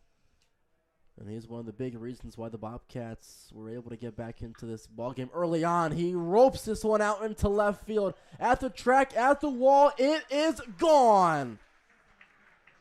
Cameron Boyd with a solo shot to left field.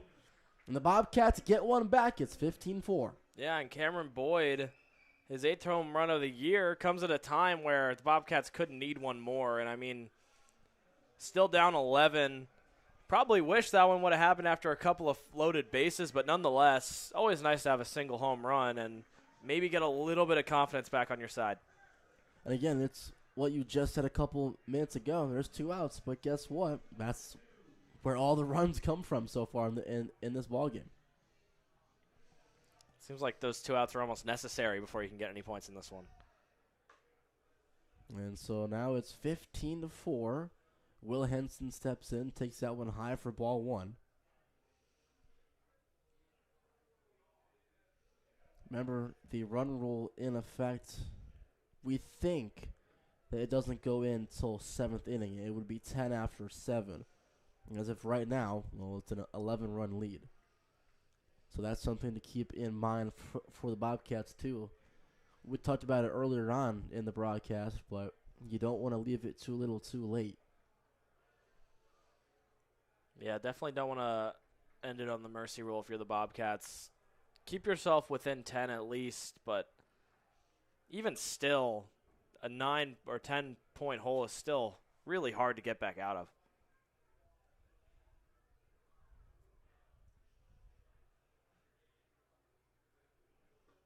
That one taken down low, so a 4-pitch walk issue to Will Henson. And the Bobcats showing some life. And you wonder how much longer they'll keep Griffith out there. He's been pitching for a good 5 innings now. Maybe get someone off that bench warmed up. Can't see the Akron bullpen from here, but you wonder if they'll bring someone in soon. So it's been a strong performance so far for Griffith. That was his 74th pitch of the evening, and now it's in there for strike 1. Yeah, and even with those 4 runs now that he's allowed, they still haven't been behind at all in this game, and obviously they have that huge lead, so he's got to feel pretty good. He's got a lot of points he can fall back on, even if he allows a run here. This one chopped on the ground to first base, taken in cleanly by Bowen. Steps on the back for the 3 unassisted to put an end to the inning. But the Bobcats do get one back. Cameron Boyd, a solo shot to left field. 15-4 is our score.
Welcome back for the top half of the sixth inning.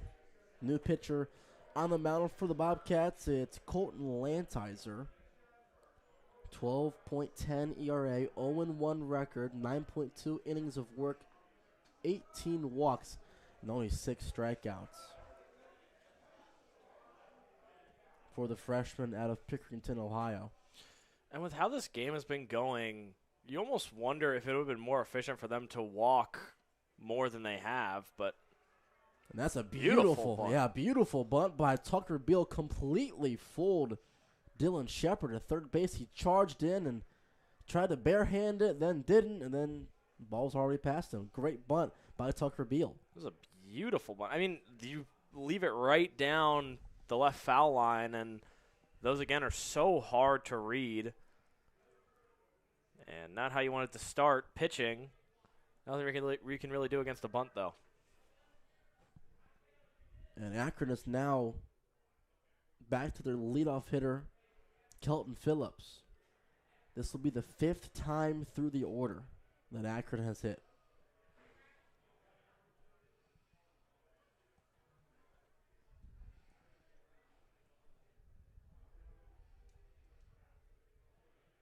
And a look over, just looking at Tucker Beal.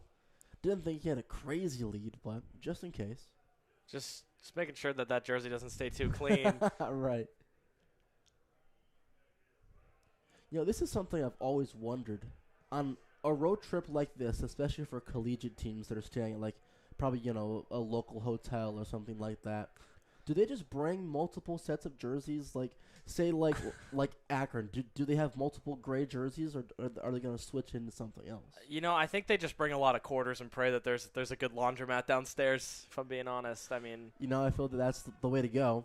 And, I mean, honestly, when you're down, now that I think about it, not really a better way to get back at the other team than make sure their jerseys are as dirty as possible. They're going to start checking everybody out here. Yeah, exactly.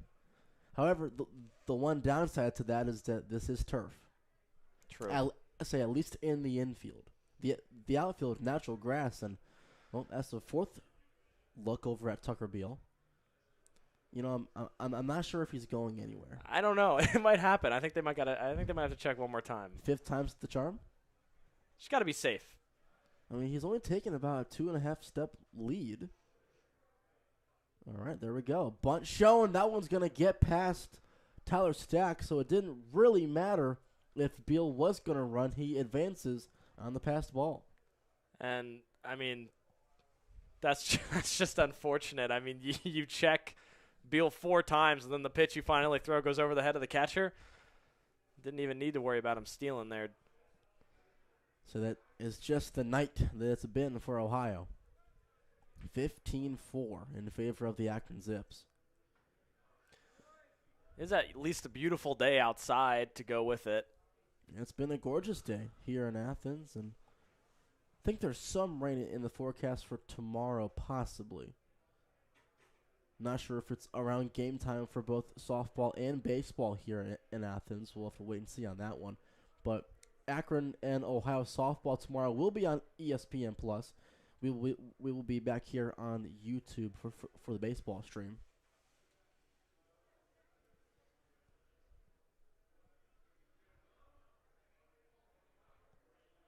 So 1-1 to Phillips. Lays down the bunt again. A beautiful bunt on the third base line. And he is out on a bang-bang play over at first base.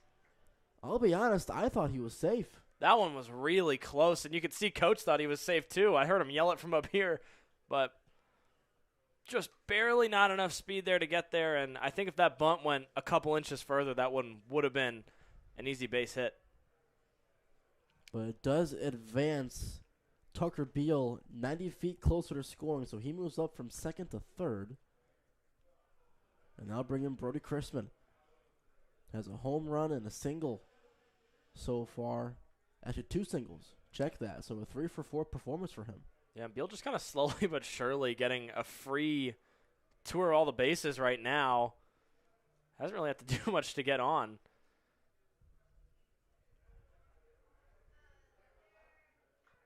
Swinging and miss at the heater. Good fastball from Colton Lantizer. There's a lot of power in that swing right now, too. You can see Crispin wants to hit one deep.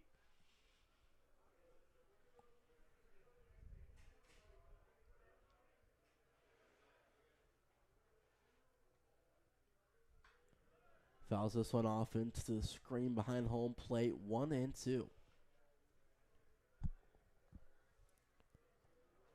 So 1-2, one down, one on. It's Tucker Beal who stands over at third.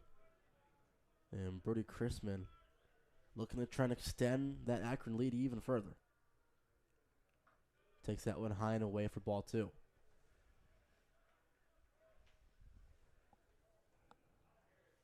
Yeah, and Lantizer just trying to finally get the Bobcats an inning without a score. Then again, we can't really say that until we get to 2 outs because that Correct. seems to be when everyone scores. So the only inning, complete inning, because Akron hasn't scored at this point yet in the top half of 6. The only inning that Akron did not score was the first. They scored 1 in the second, 4 in the third, 9 in the fourth, and 1 in the fifth. Yeah, and 9 in 1 inning is still that's a crazy number. You don't see that every day for sure. And that one inside for ball 4. So after getting ahead in the count, Lantizer is going to walk Brody Chrisman. Yeah, and Lantizer, a pitcher that walks pretty often. And now you've got 2 bases loaded, and this is exactly what we had when they started their 9-run run earlier. And speaking of walks, hey, look who's up. It's Blake Bowen, who's walked 3 times this evening. Is he going to walk a 4th? We'll have to wait and see. He was off to a strong start. If he wants to do that, we'll want to know. Yeah, at this point, you got to think he's just getting bored out there. Just let him hit it one time. So he's saying, look at what my brother's doing. I want to do the same thing. I want to swing the bat. And a check. Oh, did they get him? No, close. They caught Brody Crispin leaning a little bit. Good pickoff move by Lantizer. Almost had him. That one was pretty close. Still, though, interesting to see them do that as much as they are. They're really not leading that far off of the base. And it's not a big lead for Crispin over at first. That one taken down low, 2-0. So it's first and third with 1 down. 15-4 is our score in favor of the Akron Zips.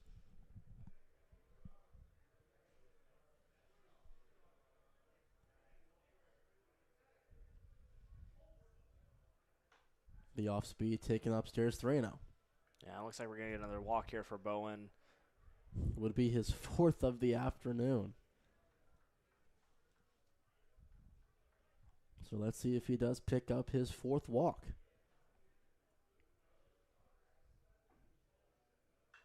And he said, nope, I want the green light. I'm going to take a hack at it. And it was a good pitch to swing at, but he fouls it off 3-1.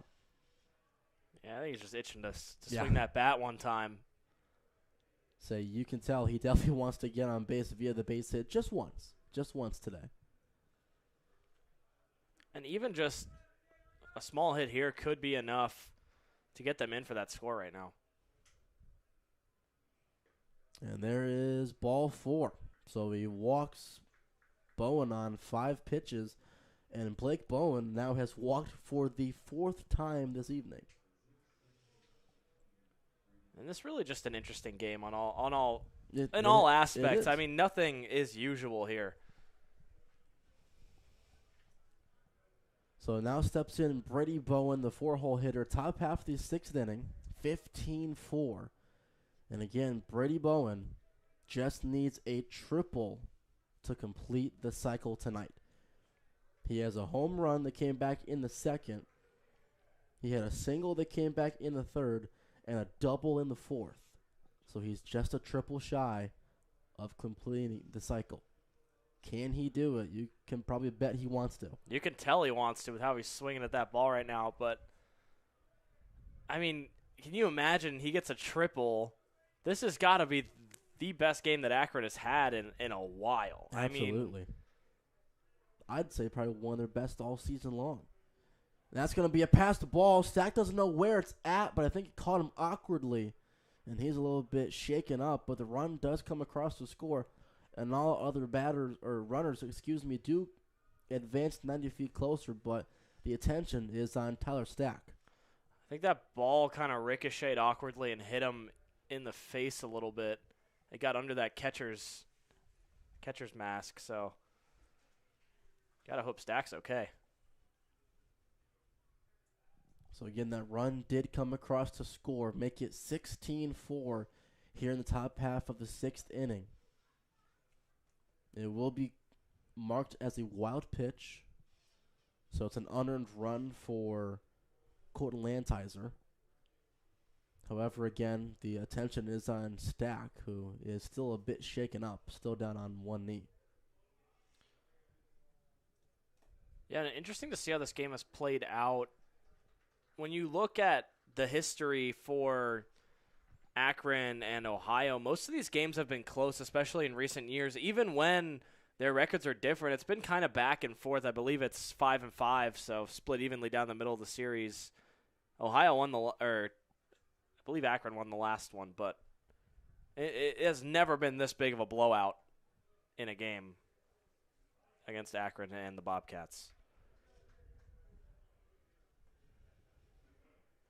So Stack appears to be okay. Good to see that he's back and ready to go. Again, 16-4, top half of the 6th inning. Akron still the chance to do more damage with Brady Bowen at the dish. He takes a smack at this one and pops it up down the first base line, foul. And the largest margin of history between these two teams was a 12-4 win in 2022, but that was for the Bobcats. So Akron right now looking like they could take a new record for that here in this one.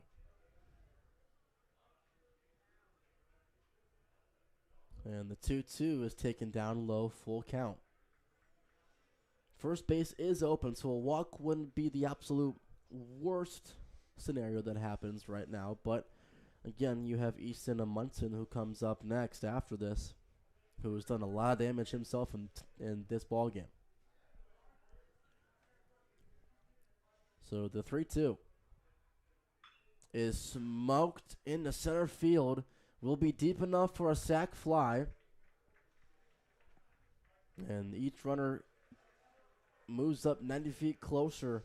This time, Brady Chrisman comes up to score. Blake Bowen goes over to third. And it's a sac fly RBI for Brady Bowen. Yeah, and I mean, really nothing you can say there. It's just more points added on top of Akron's already huge lead. And 2 outs now, a chance for Lantizer to end the inning, but this is when it's most dangerous. It's been a lot of 2-out scoring for the Bobcats and for both teams, for both the Zips and the Bobcats. It's everything comes with 2 outs, it seems. You got to watch out for Amundsen. He was up there last time with 2 outs and got the runners in, so he's looking to do that again this at bat. Takes a hack at the off speed, but Amundsen 3 for 4, a 3-run home run, a 2-run single, or a 2 RBI single, and then an RBI single. So he has 3 hits and 6 RBIs. He's going to put a charge into this one down the first base line. It's going to stay fair. Close play at the bag, but a good job by Wilson to put an end to the inning. But once again, Akron adds 2 more to their lead. It's 17-4, Zips.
6 of 8 due up for the Bobcats in this bottom half of the 6th inning. 17-4 in favor of the Akron Zips.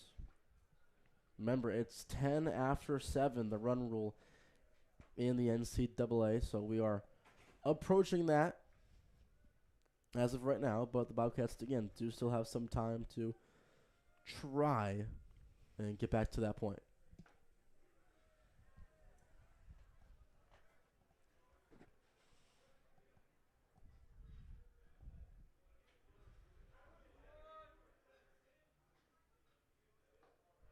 Now in there for strike 1, 2-1. And Griffith still just playing with so much confidence here. That changeup and fastballs just continues to work for him so well. Griffith has given up 6 hits, 4 runs, but only 1 of which was earned.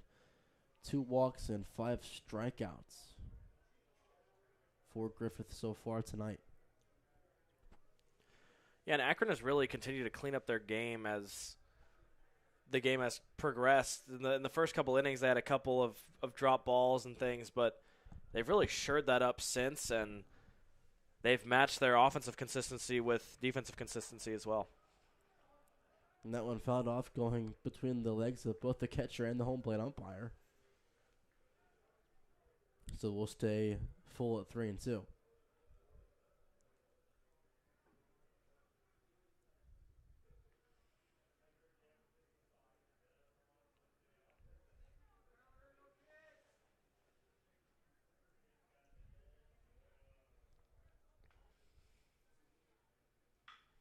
This one hit over the shortstop on the backhand by Beal. What a play by Beal over to Bowen for the 6-3 ground out. Wow. Akron continues to do a great job of throwing it from the long side of the field and getting it there in time, and they do it once again there. Again, Bobcats not able to catch any breaks. Akron's not giving it to them.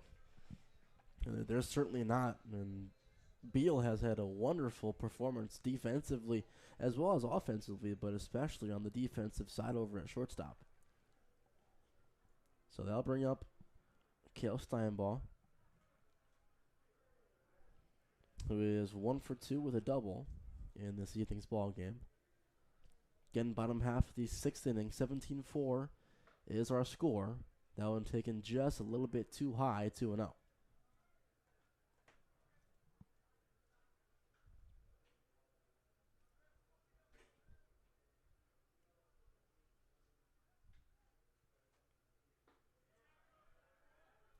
Strike 1 taken at the knees.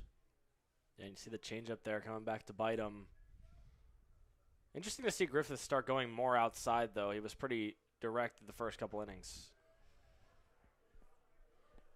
So as he gets more deeper into his start, maybe the control a little bit less than what we've seen in the first couple of innings. He's been super sharp regardless, but that one chopped on the ground. Will it stay fair? No, it will not. Good job by Morgan of letting that one go foul, so it made the count now full 3-2.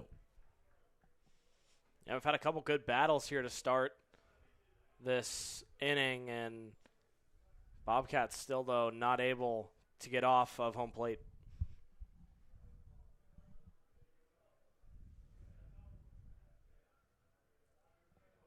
So it's a full count now to the Bobcats shortstop, Kel Steinball. Again, 1 for 2 this evening with a double. A 2.86 average coming into this game tonight. Fouls that one off well down the first base line. Oh, I got fouled off to the stratosphere. That one is out of here. That one was launched. So it's still a decent crowd, despite the score line. Again, it's a beautiful night here in Athens. Friday night lights. Hey, there's nothing like it. Strike 3 called. Got him looking on the inside corner. Steinball has a couple words for the home plate umpire that he doesn't like, but he's going to go back to the dugout via the strikeout. I mean, he can argue all he wants, but at this point, down 13, it's not going to do too much. Don't get yourself thrown out in a game like this. So they'll bring in Grant Wilson. 1 for 2 and a run scored is his line, but he also does have a strikeout as well. Takes that one in there for strike one. Now at 90 pitches for Elijah Griffith. He's nearing that century mark with every pitch, and he still looks sharp as ever.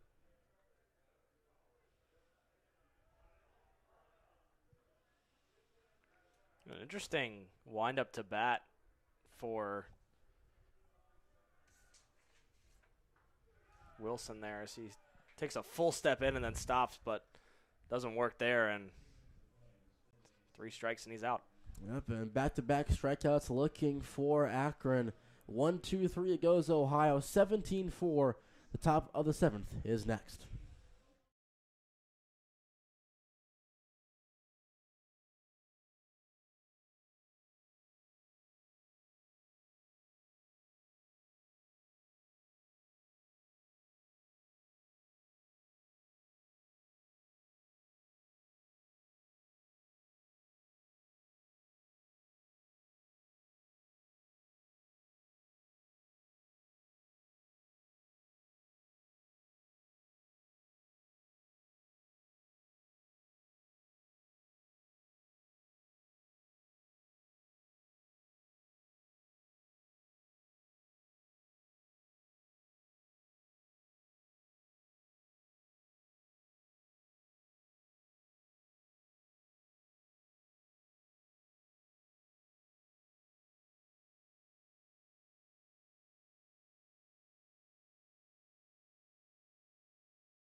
Six of it due up for Akron in this top half of the 7th inning. 17-4 is our score line.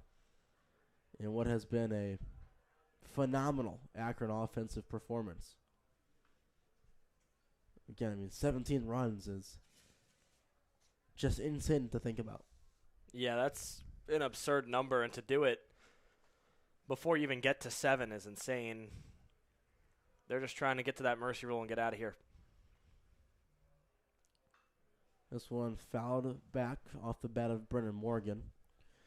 Again, something we talked about last inning was that prior to the 2 runs coming across in the 6th is that Akron, the only inning that they didn't score a run was the first. Since then, they scored at least 1 or more. Yeah, and they've had multiple in 3 innings, so pretty successful day for them so far. And that one shot off the bat of Morgan, but just fouled down the third base line. So 0-2 to the Zips third baseman.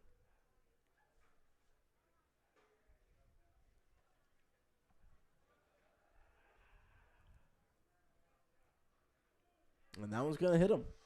So after being up in the count 0-2 for Julian Robertson, who is now in the pitch, he loses him via the hit by pitch. Correct me if I'm wrong. Was it not Morgan that got hit in the head with the pitch earlier, too? I believe it was Simchak's. Oh, okay. Okay. up now. So Simchek escapes one there. Yep, he certainly did. So that will bring up Simchek, the catcher for Akron this evening. He's going to chop this one down the third base line. Are they going to be able to get two? They get the lead runner in Morgan, but that's all that they're going to get. Simchek is safe off the fielder's choice. Yeah, kind of an awkward bounce there. Didn't let him turn around quick enough to get that one back to first, but at least the Bobcats come away with one out there. Got to be careful, though. Here's the man who hit the grand slam earlier in the game. Yes, it is. Prince Daboski, a multi-home run game for him tonight. And like Max just said, he has that grand slam that came back in the fourth inning. A 9-run fourth inning for the Akron Zips. So this man alone has carved up the Bobcats pitching staff. Yeah, and both his home runs came in the fourth inning, too. What an inning for this man. It certainly was. The inning of a lifetime for Prince Daboski.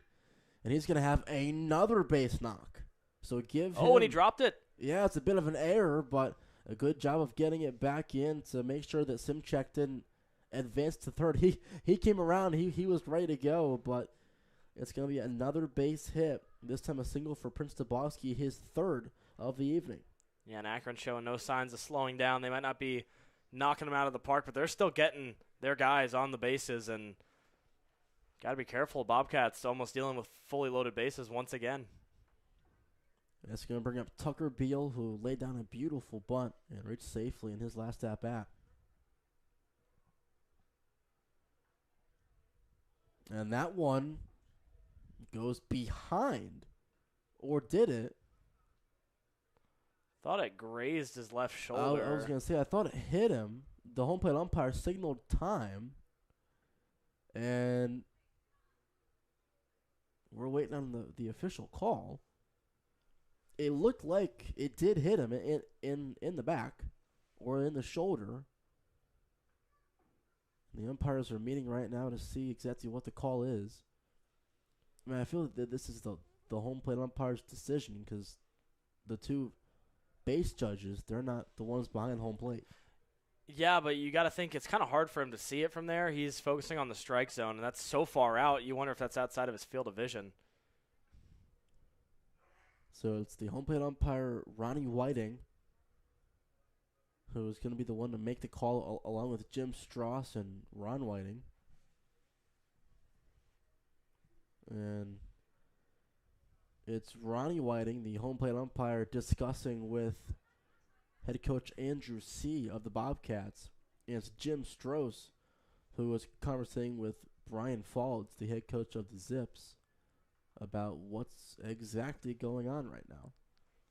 And honestly, I don't think we know. Yeah, a little confused here. Pitcher seems upset. He's not happy that they're even talking about this, but... Did he just toss? I think he's been tossed. I mean, that was 2 in a row that he hit the batter with the ball. Wow. So we believe that Julian Robertson has just been thrown out of the ballgame.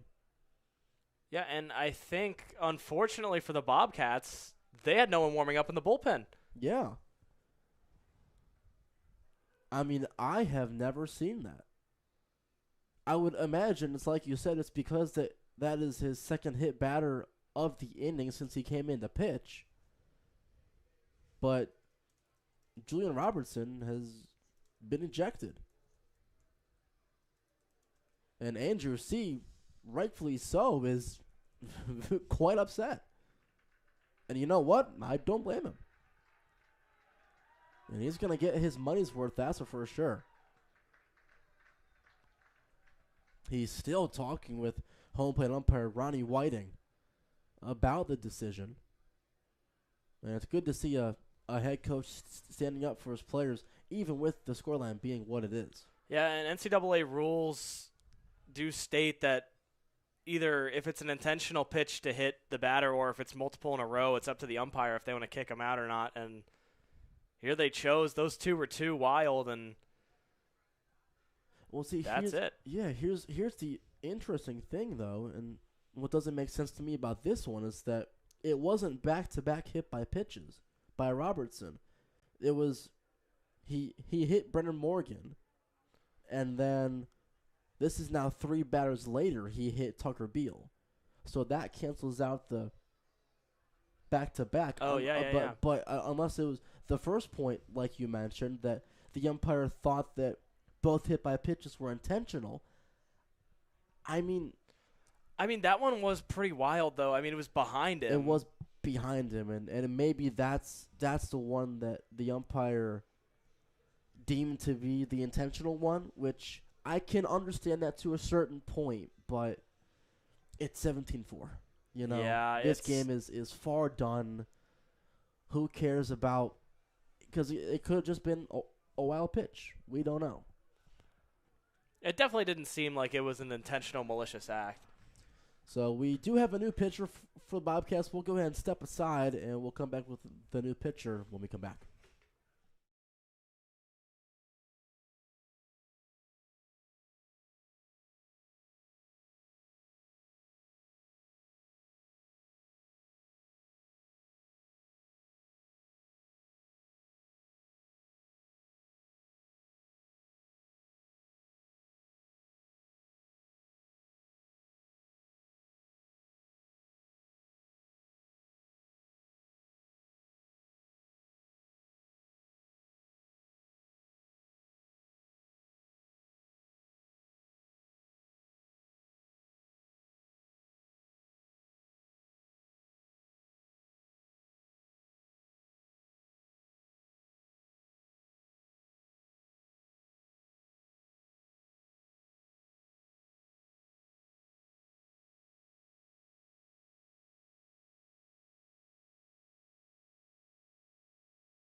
Welcome back to Athens. A pitching change after the interesting Julian Robertson ejection is going to see Aaron Bloom take the mound for the Bobcats.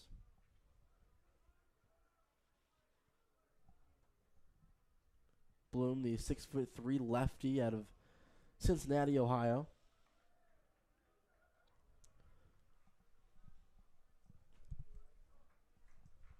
So we're getting word that the Julian Robertson ejection was because he threw too close to Tucker Beal's head. That's what our speculation is right now. Just a weird bizarre call, though. ejection. It was way behind him. Yeah. The pitch wasn't even close. So it certainly wasn't going to hit his head if it was going to hit him, as this one's chopped over to shortstop. Steinball over to Wilson for the out. the pitch would have hit him in his shoulder or his back because it was behind him. It wasn't close to his head, but just bizarre, like you said. And now Andrew C. is back out there. Well, I think he's upset now because the Akron runner just fully ran his shoulder into the first baseman there going out. Did he really? Oh, I didn't even see that. Didn't adjust his line at all. I didn't even see that. Well, things getting chippy, and the umpires again being called back in.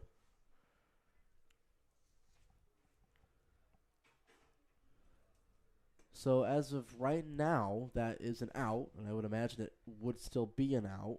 Yeah, Tucker Beal will be out, but he just didn't adjust his course and fully purposely lowered his shoulder into whoever was on first base. Interesting. And maybe that's for what Robertson said to him, or if he did say anything at all, or just for being thrown at. It's definitely a chippy game. Which is interesting to see when it's 17-4. You wouldn't think it would be. Exactly. And this, remember, this is also game 1. Game 2 is tomorrow. Game 3 is on Sunday. How does this spill over? And right there is a passed ball. Another run scores. Is that intentional? I mean, Gavin, I don't know what's going on. I don't know either. No, I think I'm more just asking. I think I'm more so asking the home plate umpire. Yeah, that's what I'm wondering too. Because that one would have seemed a lot more intentional. That one seemed intentional. That one was directly at his hip. This is the most bizarre inning of baseball I think I've ever watched. It is. I mean, this has probably been the longest inning. And remember, Akron scored 9 in the top half of the 4th, and I think that inning was shorter. Man, what an interesting game.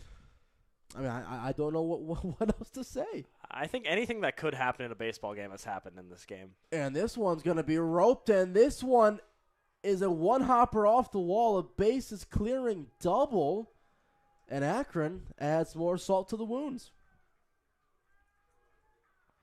Man, Akron just continues to lay on the Bobcats. Another run in. It's now 19-4. They're going for 20. They certainly are. 19-4, top half of the 7th inning. This will be the last inning that we play unless the Bobcats somehow score an insane amount of runs because of the run rule, which is 10 after 7. But, I mean, with how this game's been going, anything could happen, Exactly. Honestly. Anything could happen. So, and another passed ball gets past Stack. So, Chrisman advances 90 feet closer. And, hey, guess what? There's 2 outs. And you almost get the feeling that Ohio just wants this game to be over. I mean, always sad to see a team that's kind of just hanging their heads and giving up a little bit, but you wonder if that's what's happening here as Stack has missed 2 catches in a row. That one taken upstairs to Blake Bowen. 2-0. And again, if Blake Bowen can get on, that does bring back Brady, who, again, is a triple shy of the cycle. I'm sure he'd love to get back up to the dish. 3-0. And Blake Bowen is looking for his 5th walk of the evening. 5. And there it is. How about that? You know, I've never seen a guy walk 5 times in one ball game. Me neither, and that one almost hit him too. Hey, I mean, intentional. And here's his brother now. He still needs that triple for the crown. I think he might be able to get it if he can pull some magic here. He could be. I still can't believe they haven't walked him.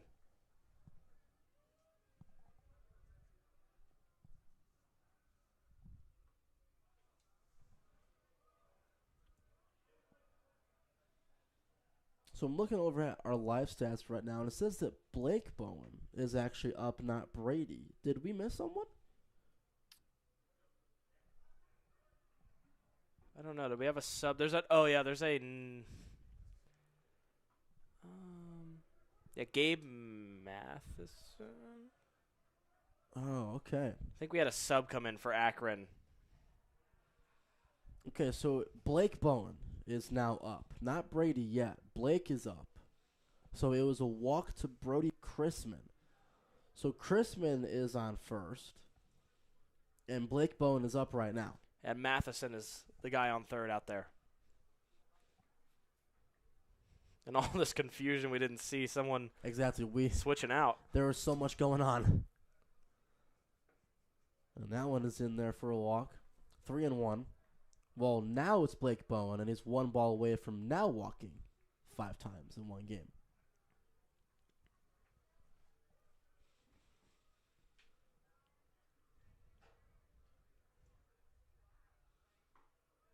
And now it's there for strike 2, full count. 3-2, 2 down, but 2-1, and 1 in scoring position, which is Gabe Mathis.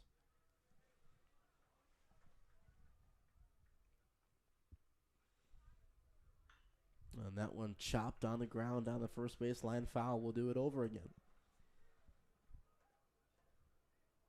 Good little battle here, but wonder if Bowen will just end up walking once again.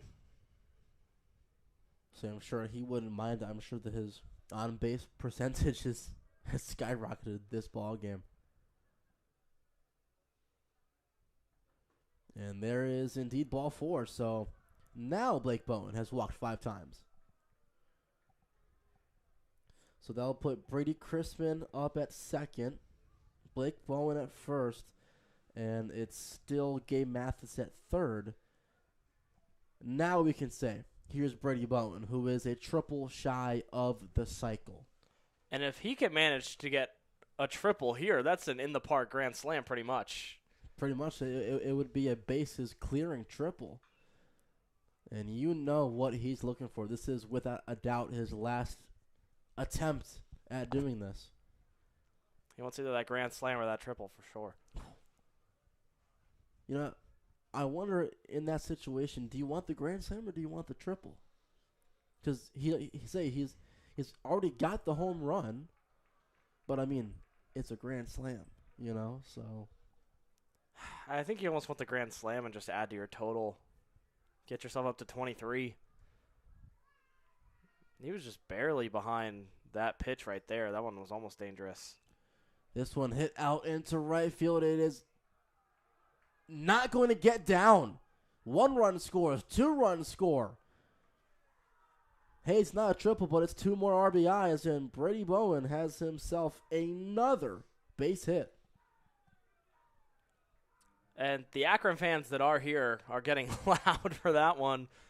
Akron now 21 points in this game. And we see more scoring with 2 outs. We certainly do. It's now 21-4. Almost double mercy rule. Yeah, we are nearing that point. I mean, just what an offensive performance from the Akron Zips. I mean, there's nothing more that you can say, really. And here's Easton Amundsen looking to add to the total. And that one taken down low for a strike. Top half of the 7th inning, 21-4 is our score. Remember, it is 10 after 7 is the run rule, which is looking absolutely to be the case whenever the Bobcats come up next to hit. I mean, it'd be insane if the Bobcats somehow managed to come back within 10. Could you imagine? Again, the way that this ball game is going, who knows? And that one just a little bit low and outside, 2-2. Still surprised with how many fans have stuck around for this game. Agreed.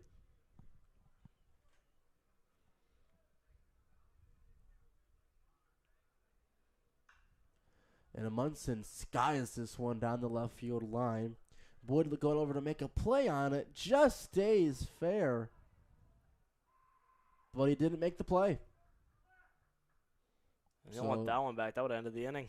Yeah, so it just barely stayed in, but it wasn't able to be caught by Boyd down the left field line. So we'll do it over again at 2-2.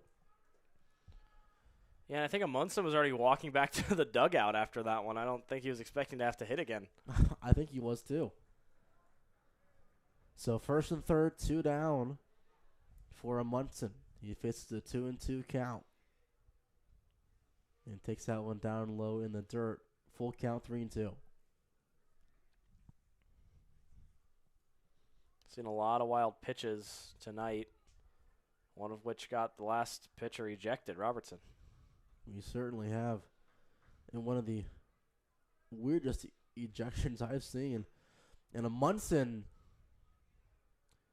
fouled it off of something to put the ball almost back into fair play. I really have no idea how he managed to do that. I don't know. Did the ball hit his bat on his backswing and somehow caused it to go fair?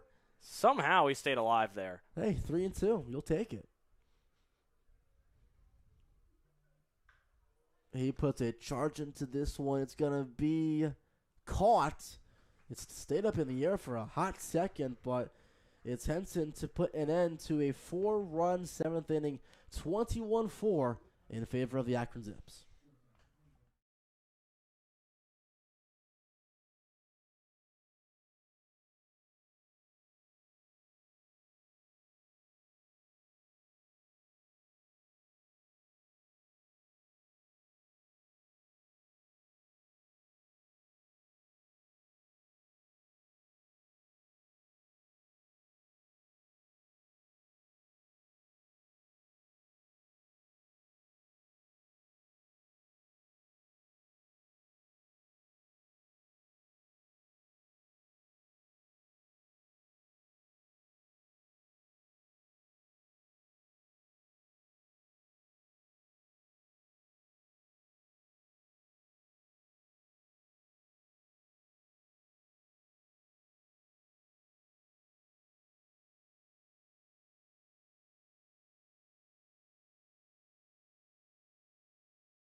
Welcome back for the bottom half of the 7th inning. It's Cam Hill, Brady Alexander, and Taylor Harris. 9-1-2 due up for the Bobcats, down 21-4. And swing into the mitt of Simchak for strike one.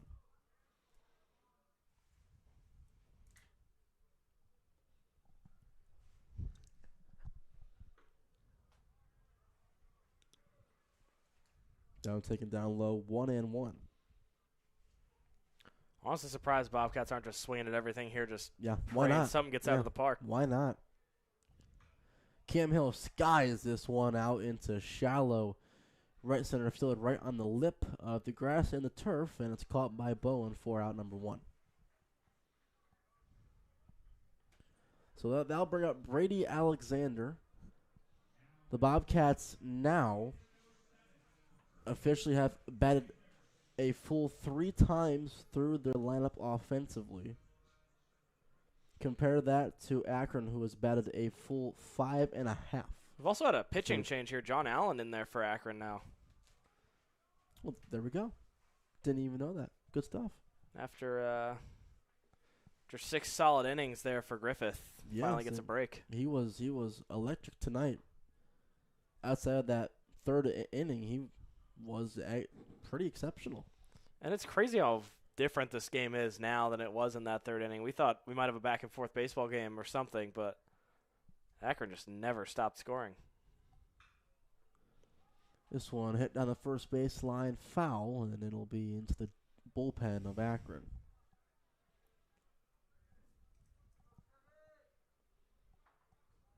So the Bobcats down to their last 2 outs. Again, it's the 10 after 7 run rule that the NCAA has in place.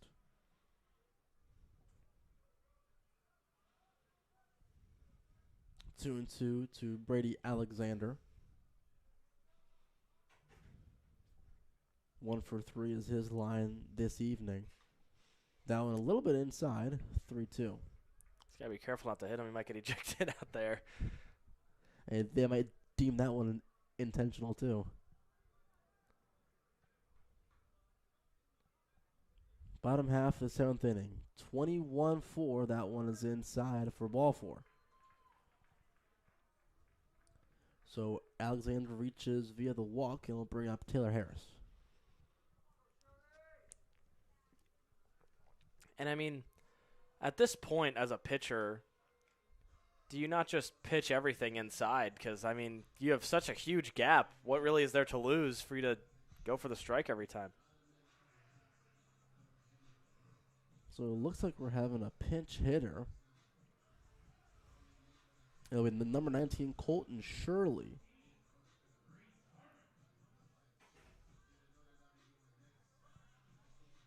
The graduate student out of Anderson, Indiana.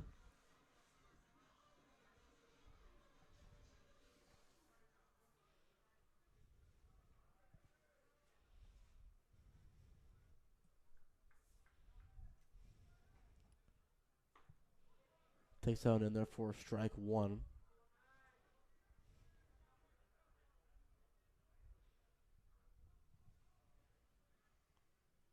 There's also a pinch runner for Brady Alexander, so now it's Reese Harmon who stands at first base as the pinch runner. He goes, and that one's going to be inside and hits Colton Shirley.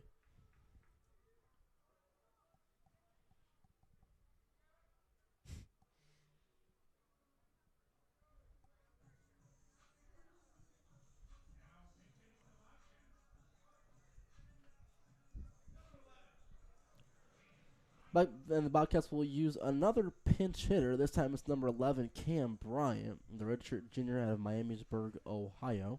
I believe the umpire just issued a warning to the pitcher. Well, there we go. Hey, if it's intentional, give him a warning. When in doubt.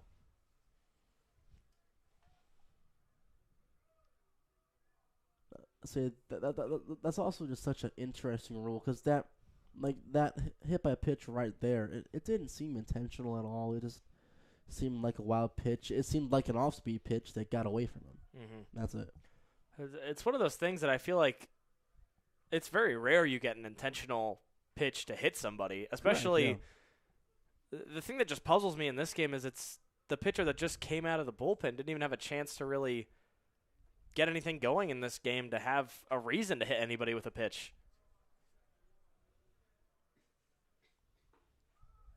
That one taken just a bit outside, 2-1.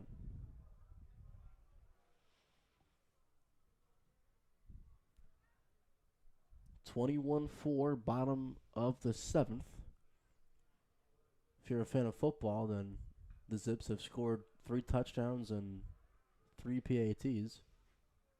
And the Bobcats have 2 safeties. Yeah. There you go. It is a more common football score than it is a baseball score. That's for sure. Certainly is. See, I couldn't tell you the last time I saw a team put up 21 runs. Dennis Akron has been clicking on offense the entire night.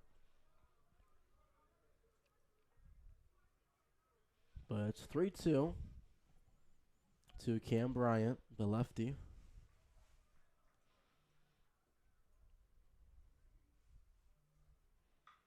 And he hits this one on the ground to first base.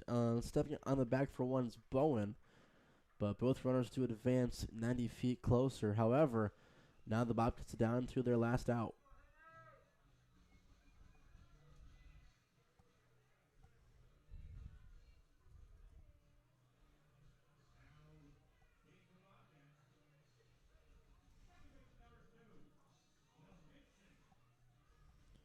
So Will Henson will step in. They do not use a pinch hitter for him, so he will hit in the 4-hole like he has all this evening.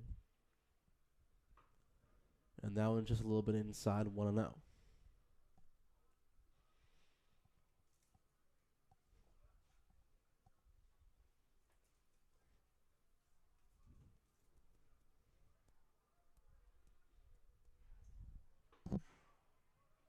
That one finds the zone at the knees for strike one. 1-1, 2 down, 2 on. It's Colton Shirley who stands at second, Reese Harmon over at third. And it's Will Henson. An appeal down to first base. Did he go? No, says the first base umpire.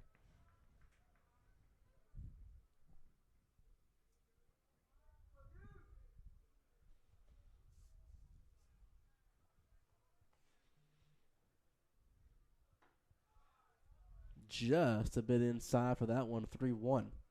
Allen's liking that inside on his pitch right now. Oh, you doing a good job of staying disciplined, not swinging, but at this point, you're 1 out away from getting mercy ruled. Does it really make a difference? And the 3-1 is swung on, foul down the first base line, makes the count full at 3-2. We've got quite a battle here to end this one out. We do. You certainly love to see it. So bottom of the seventh, 21-4, 3-2 count, and 2 on for Will Henson. If he gets out, ball game is over due to the mercy rule, which is 10 after 7.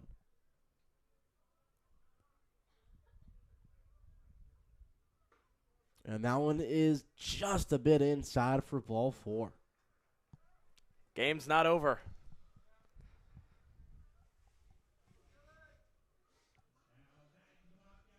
So that'll bring in Dylan Shepard,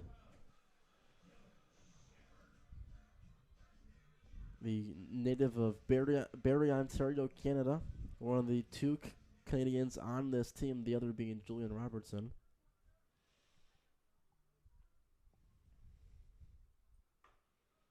That one was just a bit outside for ball 1.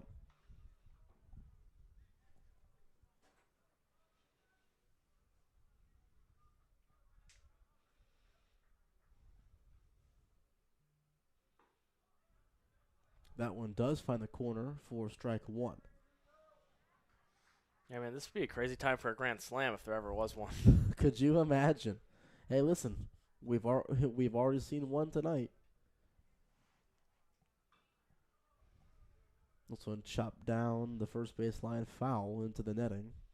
So 1-2, the Bobcats down to their last strike of Game 1 of this 3-game series. Game 2 is tomorrow on YouTube again. Game 3, I'll be with you for that one on ESPN+.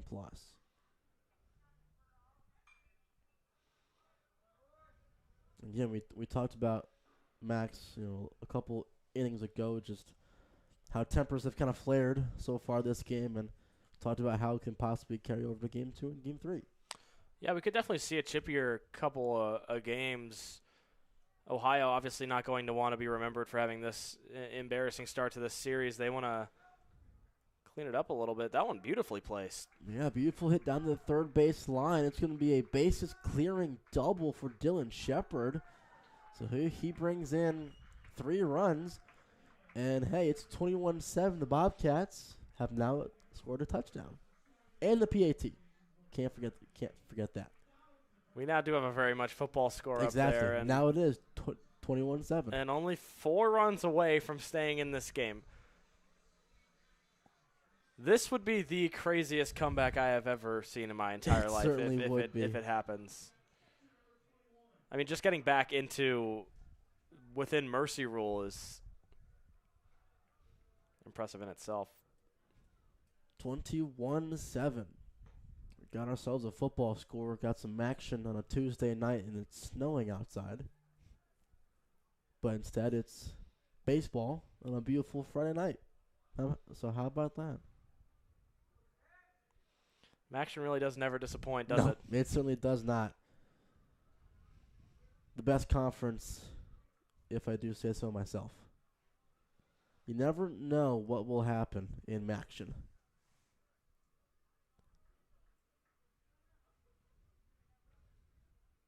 The off-speed upstairs didn't really get the break on it from Allen like he wanted to.